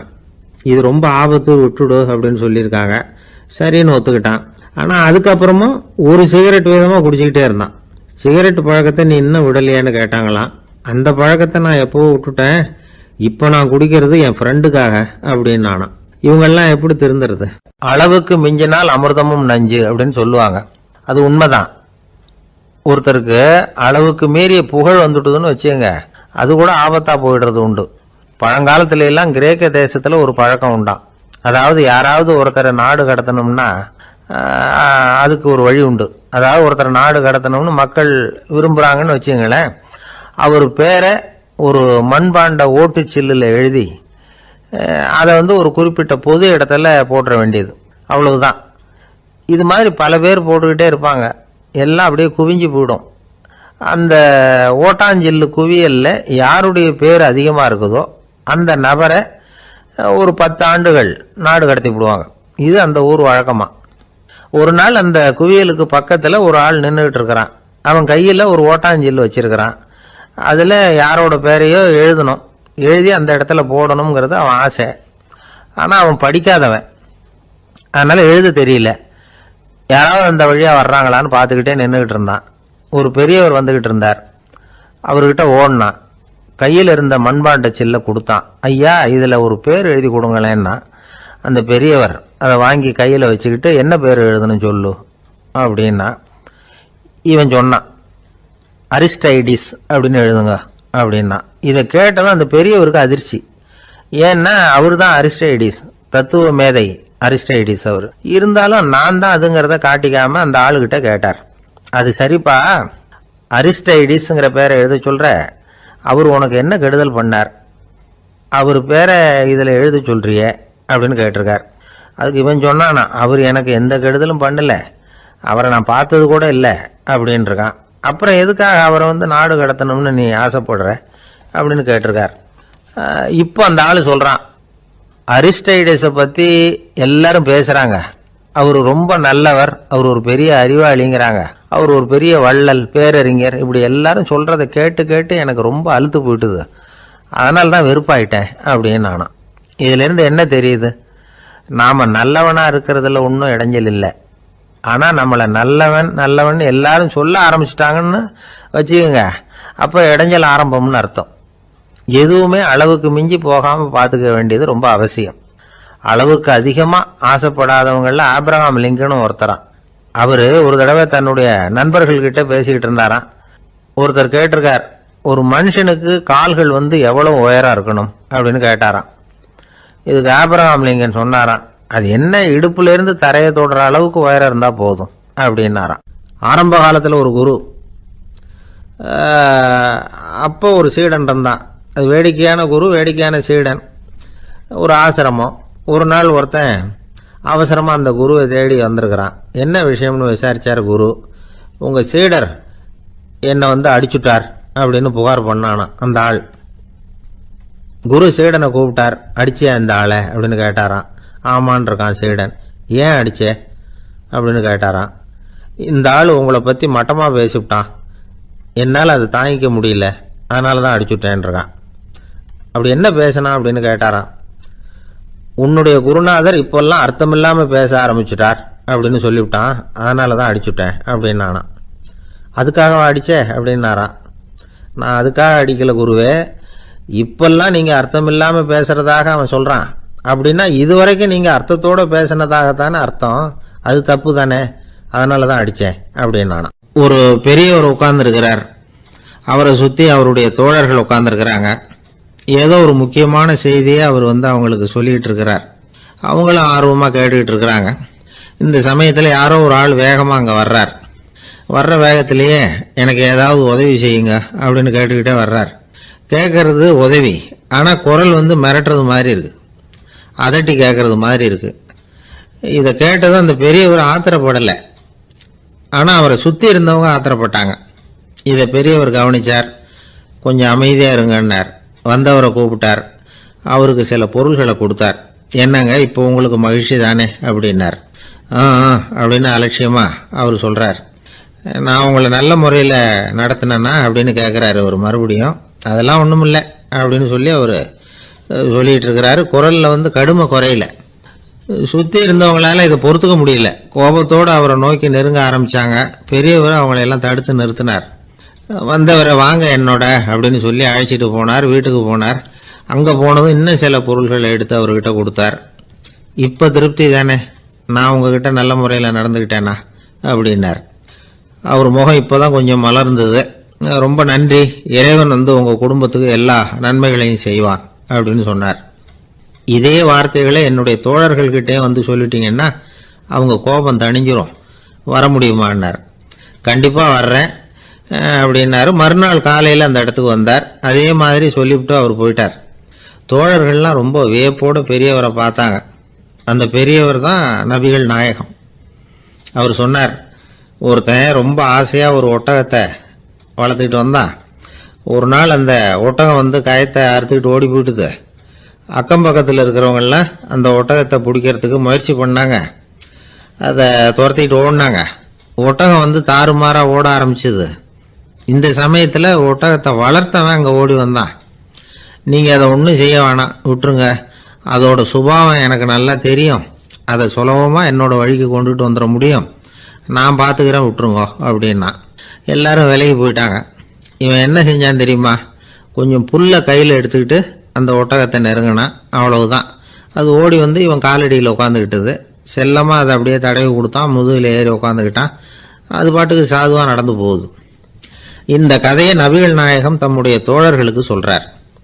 ஒட்டகத்தை மட்டும் இல்லை, சில மனிதர்களையும் கூட சில விதத்தில் அணுகிதான் அவர்களை சீர்திருத்த வேண்டியிருக்குது அப்படிங்கிறத அவங்களுக்கு உணர்த்தினார். இது ஒரு அழகான உளவியல் அணுகுமுறை. சில குடும்ப தலைவர்கள் கூட இந்த ஒட்டகம் மாதிரி நடந்துகிறது உண்டு, அப்புறம் அடங்கி போறதும் உண்டு. ஒரு குடும்ப தலைவர் காலையில் எழுந்திரிச்சதுலேருந்து சத்தம் போட்டு கத்திக்கிட்டு இருப்பார். பக்கத்தில் இருந்தவங்கலாம் ஓடி போய் சமாதானம் பண்ணி பார்த்தாங்க. அவர் ஓயறது மாதிரி தெரியல. கடைசியில் அவர் மனைவி வந்தாங்க. நீங்கள் எல்லாம் விலகி போயிடுங்க, அவர் சுபாவம் எனக்கு தெரியும், நான் பார்த்துக்கிறேன் அப்படின்னாங்க. சரின்னு எல்லாரும் போயிட்டாங்க. சாயந்தரமா வந்து பார்க்குறாங்க, அவர் சத்தம் இல்லாமல் ஒரு மூலையில் உட்காந்துருக்கிறார், ரொம்ப சாதுவா. ஆச்சரியமா இருந்தது. என்னம்மா பண்ணீங்கன்னு கேட்டாங்க. அது ஒன்றும் இல்லைங்க, ஒரு வேளை சாப்பாட்டை நிறுத்தினேன், பட்னி போட்டேன், அவ்வளவுதான் அப்படின்னாங்க அந்த அம்மா. ஒரு ஜென் துறவி, அவருக்கு ரொம்ப வயசாயிட்டுது, கடைசி காலம். நண்பர்களெல்லாம் கூப்பிட்டார். நண்பர்களே, நான் வந்து வித்தியாசமான முறையில் சாகணும்னு ஆசைப்படுறேன், அதுக்கு ஏதாவது யோசனை சொல்லுங்களேன் அப்படின்னு கேட்டாராம். நண்பர்கள் சிரிச்சாங்க. என்ன பேச்சு பேசுறீங்க, சாவறதுங்கிறது என்ன விளையாட்டு கத்தனமான காரியமா அப்படின்னு கேட்டிருக்காங்க.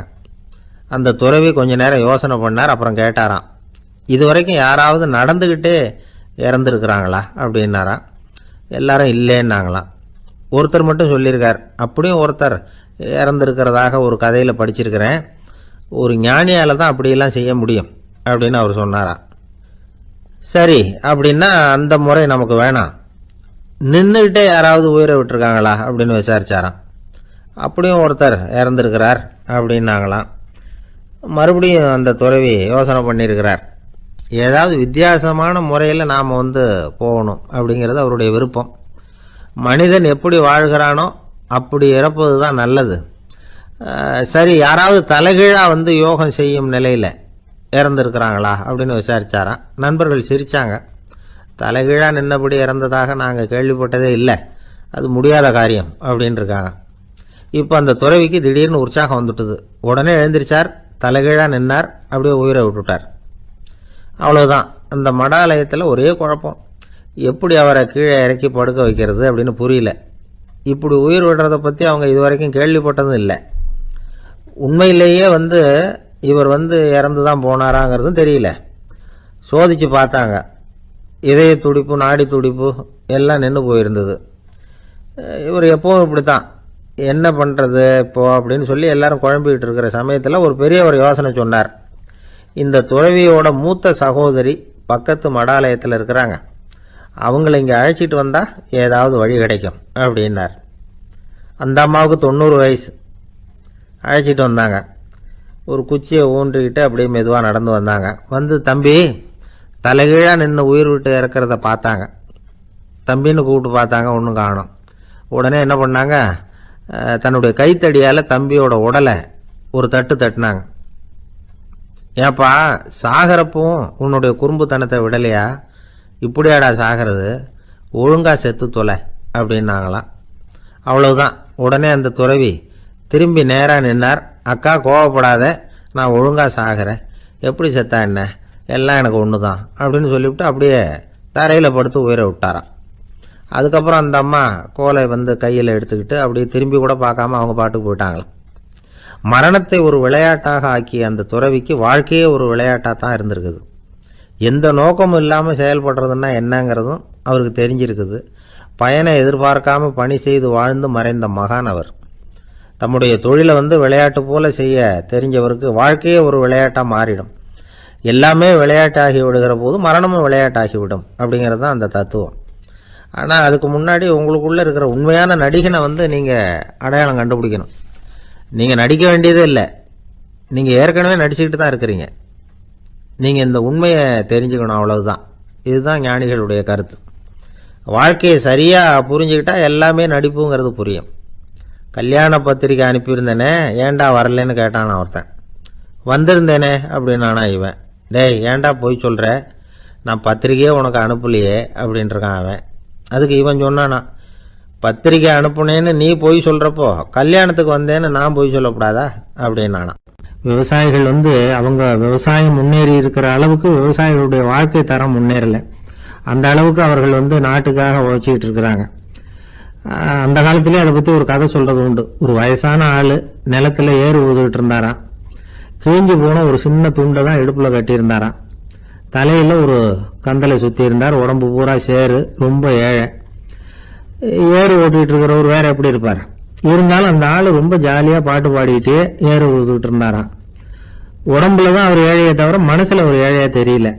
அந்த சமயத்தில் அந்த நாட்டு ராஜா அந்த பக்கமாக குதிரை மேலே வந்தாராம். வேட்டைக்கு போயிட்டு பரிவாரங்களோடு திரும்பி வந்துகிட்டு இருக்கிறார். ரொம்ப செல்வ செழிப்புல இருக்கிற ராஜா அவர். அவரு இந்த வயசான விவசாயியை பார்த்துருக்கார். இந்த ஆள் ரொம்பவும் ஏழைங்கிறது அவர் பார்த்தாவே பளிச்சுன்னு தெரியுது. கட்டிக்கிறதுக்கு நல்ல துணி இல்லை, உடம்போ இழைச்சி போயிருக்குது, வயிறு முதுகுல போய் ஒட்டிக்கிட்டு இருக்கு, கண்ணு குழி விழுந்து போயிருக்குது. ஆனாலும் முகத்தை பார்த்தா சந்தோஷமா இருக்கிற மாதிரி இருக்கு.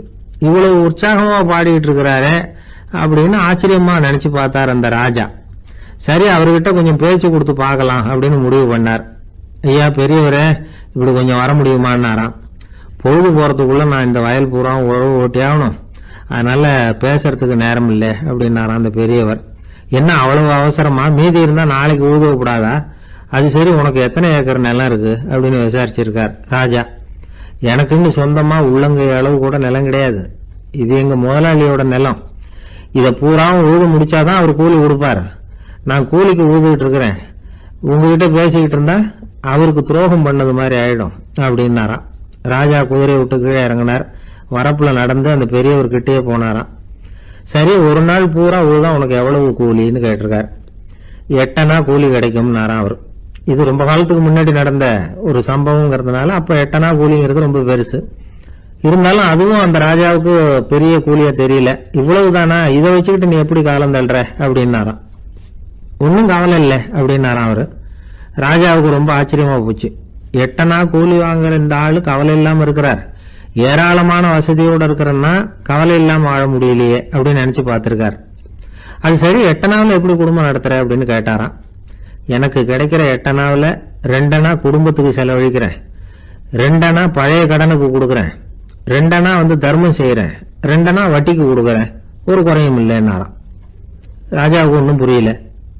எனக்கு ஒன்றும் புரியலேன்னு இருக்காரு. ஐயா, எனக்கும் என் மனைவிக்கும் 2 அணா செலவாகுது. வயசான அம்மா அப்பா இருக்கிறாங்க, சின்ன வயசுல என்னை காப்பாத்தினவங்க அவங்க. அந்த கடனுக்கு 2 அணா செலவாகுது, அது பழைய கடன். என் தங்கச்சி ஒருத்தி ஆதரவு இல்லாத நிலைமையில தன்னுடைய மகனோட என் வீட்டுல இருக்கிறா. அவளுக்கும் அவள் மகனுக்கும் 2 அணா செலவு பண்றேன், அது தர்மம். எனக்கு 2 பிள்ளைங்க இருக்கிறாங்க, அவங்களுக்கு 2 அணா செலவு பண்றேன், அது வட்டிக்கு கொடுக்கறது மாதிரி. பிற்காலத்துல அவங்க எங்களை காப்பாத்துவாங்க. அந்த வகையில நான் திருப்தியோட வாழ்ந்துகிட்டு இருக்கிறேன் அப்படின்னாராம். ராஜாவுக்கு அர்த்தம் புரிய ஆரம்பிச்சுதான். அந்த பெரிய நிலத்தை விலை கொடுத்து வாங்கி அந்த பெரியவருக்கே தானமா கொடுத்துட்டாராம். இப்போ ஊழவருக்கே நிலம் சொந்தமாயிட்டுது. அன்னையிலிருந்து அரசனுக்கும் ஆறுதல் கிடைச்சுதான். இப்படி ஒரு கதை சொல்லுவாங்க. 8 அணா வருமானத்தை வச்சுக்கிட்டு எப்படி காலத்தை தள்ளுறதுன்னு சொல்றதுக்காக இந்த கதையை சொல்றதாக யாரும் தப்பா நினைச்சுக்க கூடாது. கிடைக்கிறத எப்படி பங்கு போடுறார், எப்படி திருப்தியா வாழறார் அப்படிங்கிறது தான் முக்கியம். அது மாதிரி இன்றைக்கு இந்த பொங்கல் திருநாள்ல உழவர்கள் மனசு மகிழ்ச்சியா இருந்ததுன்னா அது எல்லாரும் மகிழ்ச்சியா இருக்கிறது மாதிரி அர்த்தம். அதனால அவர்கள்ட்ட இருந்து நாம பாடம் கத்துக்கணும். சில உழவர்கள் தங்கள் நிலத்துல விளையறத தாங்கள் சாப்பிட மாட்டாங்க, அடுத்தவங்கள்ட்ட வித்துட்டு சந்தையில போய் வேற அரிசி வாங்கிட்டு வந்துதான் இவங்க சாப்பிடுவாங்க. அப்படிப்பட்ட விவசாயிகள்லாம் இது உண்டு. பங்கிடுகிற பண்பை உழவர்கள்ட்ட இருந்து கற்றுக்கொள்ளுங்கள் அப்படிம்பாங்க. ஒரு ஆள் நிம்மதியா மகிழ்ச்சியா இருந்தானா உங்க நிம்மதிக்கும் மகிழ்ச்சிக்கும் என்ன காரணம்னு கேட்டிருக்காரு இன்னொருத்தர். என்கிட்ட இருந்தது பூராவையும் என் பிள்ளைங்களுக்கு சமமா பங்கு போட்டு கொடுத்துட்டேன், எனக்குன்னு எதுவுமே வச்சுக்கல, அதுதான் நிம்மதிக்கு காரணம்னு இருக்கான். உங்ககிட்ட இருந்தது எவ்வளவு இருந்தது அப்படின்னு கேட்டிருக்காரு அவரு. மொத்தமா ஒரு 50,000 ரூபாய் இருக்கும் அப்படின்னு இருக்கான். அவ்வளவும் பணமாவே இருந்ததா அப்படின்னு கேட்டிருக்காங்க அவங்க. இல்லைங்க, அவ்வளவும் கடன், அததான் பிரிச்சு கொடுத்துருக்கேன் பிள்ளைங்க கிட்ட அப்படின்னு நானும். அவன் நம்பிக்கை இல்லைன்னா இந்த உலகத்துல நாம நடமாடவே முடியாது. அவநம்பிக்கையோடு இருந்துகிட்டு இருந்தா என்னைக்கும் அவஸ்தை தான். நாம நம்புறது நடக்குதோ இல்லையோ அது வேற விஷயம். ஆனா எதையும் நம்பி தான் நாம அடி வைக்க வேண்டியிருக்கு. வேற ஒன்றும் வேணாம், ஒரு லாட்ரி சீட்டு வாங்குறோம், அது எங்க நமக்கு விழப்போகுது அப்படிங்கிற அவநம்பிக்கையோடவா வாங்குறோம். பரிசு நமக்கு தான் அப்படிங்கிற நம்பிக்கை உள்ளூர இருக்கிறதுனால தான் அதை வாங்குறோம். இருந்தாலும் முடிவு வேற மாதிரி ஆயிடுது. அதுக்காக மனசு சோர்ந்து போறதில்ல, அடுத்த மாசமும் சீட்டு வாங்குறோம். இந்த நம்பிக்கை தான் மனித வாழ்க்கைக்கு ஆதாரம். ஒரு கடையில் போய் டீ சாப்பிட்றீங்க, அந்த டீ நல்ல டீ தானா, அதில் விஷம் கலந்துருக்குமா அப்படிங்கிற சந்தேகம் வந்துட்டுதுன்னு வச்சுங்க. அதுக்கப்புறம் அதை எப்படி நீங்கள் சாப்பிட முடியும்? நம்பி தான் சாப்பிட்ணும். ரயில் ஒழுங்காக போய் சேருங்கிற நம்பிக்கை இருக்கிறதுனால தான் அதில் ஏறி உட்காடுறோம். லெட்டர் ஒழுங்காக போய் சேருங்கிற நம்பிக்கை இருக்கிறதுனால தான் பெட்டியில் போடுறோம். சரி, நம்ம கதையெல்லாம் நம்மளோட இருக்கட்டும். மனித நம்பிக்கை எந்த அளவுக்கு உறுதியாகவும் அறிவுபூர்வமாகவும் இருக்கணுங்கிறதுக்கு அலெக்சாண்டர் வாழ்க்கையில் நடந்த ஒரு சம்பவத்தை உதாரணமாக சொல்லலாம். இந்த உலகத்தையே ஜெயிக்கணும்னு புறப்பட்டார் அலெக்சாண்டர். ஒரு கட்டத்தில் அவர் சிட்னஸ் நதி கரைக்கு வந்து சேர்ந்தார். அந்த சமயத்தில் அவருக்கு கடுமையான நோய் வந்துட்டுது. அவர் கூடவே வந்திருந்த கிரேக்க வைத்தியர்கள் என்னென்னமோ முயற்சியெல்லாம் பண்ணி பார்த்தாங்க. இருந்தாலும் அலெக்சாண்டருக்கு வந்திருக்கிறது என்ன நோய்ங்கிறத அவங்களால கண்டுபிடிக்க முடியல. ஏன்னா அந்த பகுதியில் உள்ளவங்களுக்கு மட்டுமே அதிகமாக வரக்கூடிய ஒரு வினோதமான நோயாக இருந்தது அது. ஆனால் அவர் இருக்கிற இடம் எதிரியோட இடம், பாரசீக மன்னனோட ஆளுகைக்கு உட்பட்ட இடம். என்ன பண்ணுறது அப்படின்னு எல்லாரும் யோசனை பண்ணாங்க. பாரசீக மன்னனோட அரண்மனையில் இருக்கிற வைத்தியர் வந்தால் இந்த நோயை குணப்படுத்தி விடுவார் அப்படின்னு சொன்னாங்க. இருந்தாலும் எதிரியோட நாட்டில் இருக்கிற வைத்தியரை கூப்பிட்டு எப்படி நம்பி வைத்தியம் பார்க்க சொல்கிறது அப்படின்னு சொல்லி எல்லாரும் தயங்கினாங்க. ஆனால் அலெக்சாண்டர் தயங்கலை. பரவாயில்ல, அழைச்சிட்டு வாங்கன்னு விட்டார். உடனே அவரை போய் அழைச்சிட்டு வந்துட்டாங்க. அவர் வந்தார். அலெக்சாண்டர் உடம்பை பரிசோதனை பண்ணி பார்த்தார். சரி, இதை குணப்படுத்தி விடலாம், பயப்பட வேண்டியதில்லை. ஆனால் இதுக்கு ஒரு மூலிகை ரசம் தயார் பண்ணி கொடுக்கணும். நான் போய் அதை தயார் பண்ணிவிட்டு 2 நாளில் திரும்பி வந்துடுறேன் அப்படின்னு சொல்லிவிட்டு போனார் அந்த வைத்தியர். அதே மாதிரி 2 நாளில் திரும்பி வந்தார் மூலிகை ரசத்தோட. இதுக்கு இடையில் அலெக்சாண்டரோட தளபதிகளில் ஒருத்தர் ரகசியமாக ஒரு எச்சரிக்கை கடிதம் கொடுத்து அனுப்பியிருக்கிறான். அதை வாங்கி என்ன விஷயம்னு பார்த்தார். இப்போ உங்ககிட்ட வந்திருக்கிற எதிரி நாட்டு வைத்தியரை நம்பாதீங்க, அவன் கொண்டுகிட்டு வந்திருக்கிற மூலிகை ரசத்தில் விஷம் கலந்துருக்குது அப்படின்னு அதில் எழுதியிருக்கு. அதை பார்த்தார் அலெக்சாண்டர். இருந்தாலும் கொஞ்சம் கூட அலட்டிக்கல. வைத்தியர் கொடுத்த மருந்தை வாங்கி கடகடன்னு குடிச்சுட்டு அதுக்கப்புறம் அந்த கடிதத்தில் இருந்த விஷயத்தை அந்த வைத்தியர்கிட்ட சொன்னார். வைத்தியர் தகைச்சு போயிட்டார். தன் மேலே அலெக்சாண்டர் வச்சிருக்கிற நம்பிக்கையை பார்த்து அவருக்கு ரொம்ப வியப்பு. வைத்தியர் உண்மையிலேயே நல்ல மருந்து தான் கொண்டுகிட்டு கொடுத்துருக்கிறார், அதில் விஷம்லாம் எதுவும் கலக்கலை. அதுக்கப்புறம் அலெக்சாண்டர் அந்த வைத்தியரை பார்த்து சொன்னாராம், நம்பிக்கைங்கிற அச்சாணியை ஆதாரமாக வச்சுக்கிட்டு தான் இந்த உலகம் சுற்றிக்கிட்டு இருக்குது. எனக்கு எதிரியாக இருந்தாலும் பாரசீக மன்னர் ரொம்ப பெரியவர். அப்பேற்பட்ட மன்னருடைய அரண்மனை வைத்தியர் தொழில் நேர்மை இல்லாதவராக இருக்க மாட்டார். அப்படி இருந்தால் அவரை அரண்மனை வைத்தியராக வச்சிருக்கவே மாட்டாங்க அப்படின்னு நம்பினேன். என்னுடைய நம்பிக்கை வீண் போகலை அப்படின்னாராம்.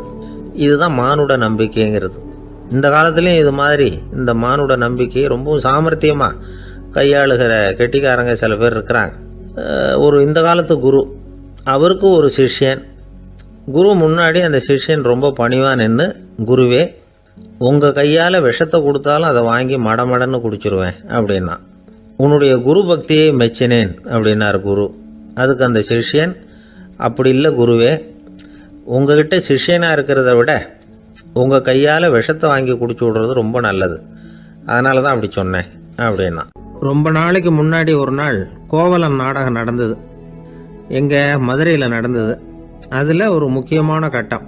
கண்ணகி கிட்ட சிலம்பை வாங்கிக்கிட்டு அதை விற்கிறதுக்காக மதுரை நகருக்கு புறப்படுறான் கோவலன். அந்த சமயத்தில் கண்ணகி பாடுற மாதிரி ஒரு நாடக பாடல் நாடக ஆசிரியர் எழுதினது. அது என்ன பாட்டுன்னா, மா பாவியோர் கூடி வாழும் மதுரைக்கு மன்னா போகாதீர் என்று அப்படின்னு ஆரம்பிக்கும் அந்த பாட்டு. இதுதான் அந்த பாட்டு. இதை கண்ணகி மேடையில் பாடின உடனே கூட்டத்தில் சலசலப்பு. நம்ம ஊர்லேயே நமக்கு முன்னாடியே நின்றுக்கிட்டு மா பாவியோர் கூடி வாழும் மதுரை அப்படின்னு சொல்கிறாங்களே, என்ன தைரியம் அப்படின்னு எல்லாம் குழப்பம் பண்ண ஆரம்பிச்சிட்டாங்க. மக்கள் சத்தம் போட ஆரம்பிச்சிட்டாங்க. எதிர்ப்பு குரல் அது பாட்டுக்கு வர வர அதிகமாக போட்டுது. கொண்டுகிட்டு வா அந்த நாடக ஆசிரியரை, எழுதுனது யார் அப்படின்னு ஒரே சத்தம், கூச்சல். வேற வழி இல்லை. மெதுவாக மேடைக்கு வந்தார் அந்த நாடக ஆசிரியர். 4 பக்கத்திலிருந்தும் கேள்வி கணைகள். மக்களை பார்த்து கொஞ்சம் அமைதியாக இருங்கோ அப்படின்னு சொல்லிவிட்டு தன்னுடைய விளக்கத்தை சொல்ல ஆரம்பித்தார் அந்த நாடக ஆசிரியர். மா அப்படின்னு சொன்னால் திருமகளாகிய லட்சுமி அப்படின்னு அர்த்தம். பா அப்படின்னா கலைமகளாகிய சரஸ்வதி. வி அப்படின்னா மலைமகளாகிய பார்வதி. மா பாவியோர் அப்படின்னா திருமகளும் கலைமகளும் மலைமகளும், இவங்க மூவரும் அப்படின்னு அர்த்தம். இந்த 3 பேரும் வாழ்கின்ற மதுரை புனிதம் நிறைந்தது, சகல செல்வங்களும் நிறைஞ்சது. அப்படிப்பட்ட ஊரில் நான் அணிந்து கொள்ளும் இந்த சாதாரண சிலம்பை யார் வாங்கிக்குவாங்க அப்படிங்கிற எண்ணத்தோடு தான் கண்ணகி அப்படி சொல்கிறா. அதை நினச்சி தான் நான் எழுதினேன். ஆகவே மதுரையை ரொம்ப சிரமப்படுத்தணும், ரொம்ப மோசமாக எழுதணும் அப்படிங்கிற எண்ணம்லாம் எனக்கு கிடையாது. பெருமைப்படுத்தணும்னு நினச்சி தான் அப்படி எழுதினேன் அப்படின்னு விளக்கம் கொடுத்தாராம். இந்த விளக்கத்தை கேட்டதும் எல்லாரும் ரொம்ப சமாதானம் ஆயிட்டாங்களாம். இப்படி விளக்கம் கொடுத்த அந்த நாடக ஆசிரியர் யார் தெரியுமா? அவர் தான் தமிழ் நாடக உலகின் முதல் ஆசான் சங்கரதாஸ் சுவாமிகள். அவருக்கு நகைச்சுவை உணர்வும் அதிகம். 1920ஆம் ஆண்டு திருநெல்வேலியில் அவர் தங்கியிருக்கிறார் நாடகம் நடத்துறதுக்காக. அவர் தங்கியிருந்த வீட்டில் கொசு மூட்டைப்பூச்சி அதிகமாக இருந்திருக்கு. அவரால் தூங்கவே முடியல. அவர் அனுபவித்த தொல்லைகள் ஒரு பாட்டாக உருவாச்சு. வேடிக்கையாக ஒரு பாட்டு எழுதினாராம். மூட்டையும் கொசுவும் ஒரு வீட்டிலே மீட்டிங் போட்டால் முன்னே நிற்க யாரால் முடியும்? கொசு மோகன ராகம் போல சத்தம் போட்டு முன்னே நின்று செய்திடும் யுத்தம். இதை மறுநாள் நாடகத்தில்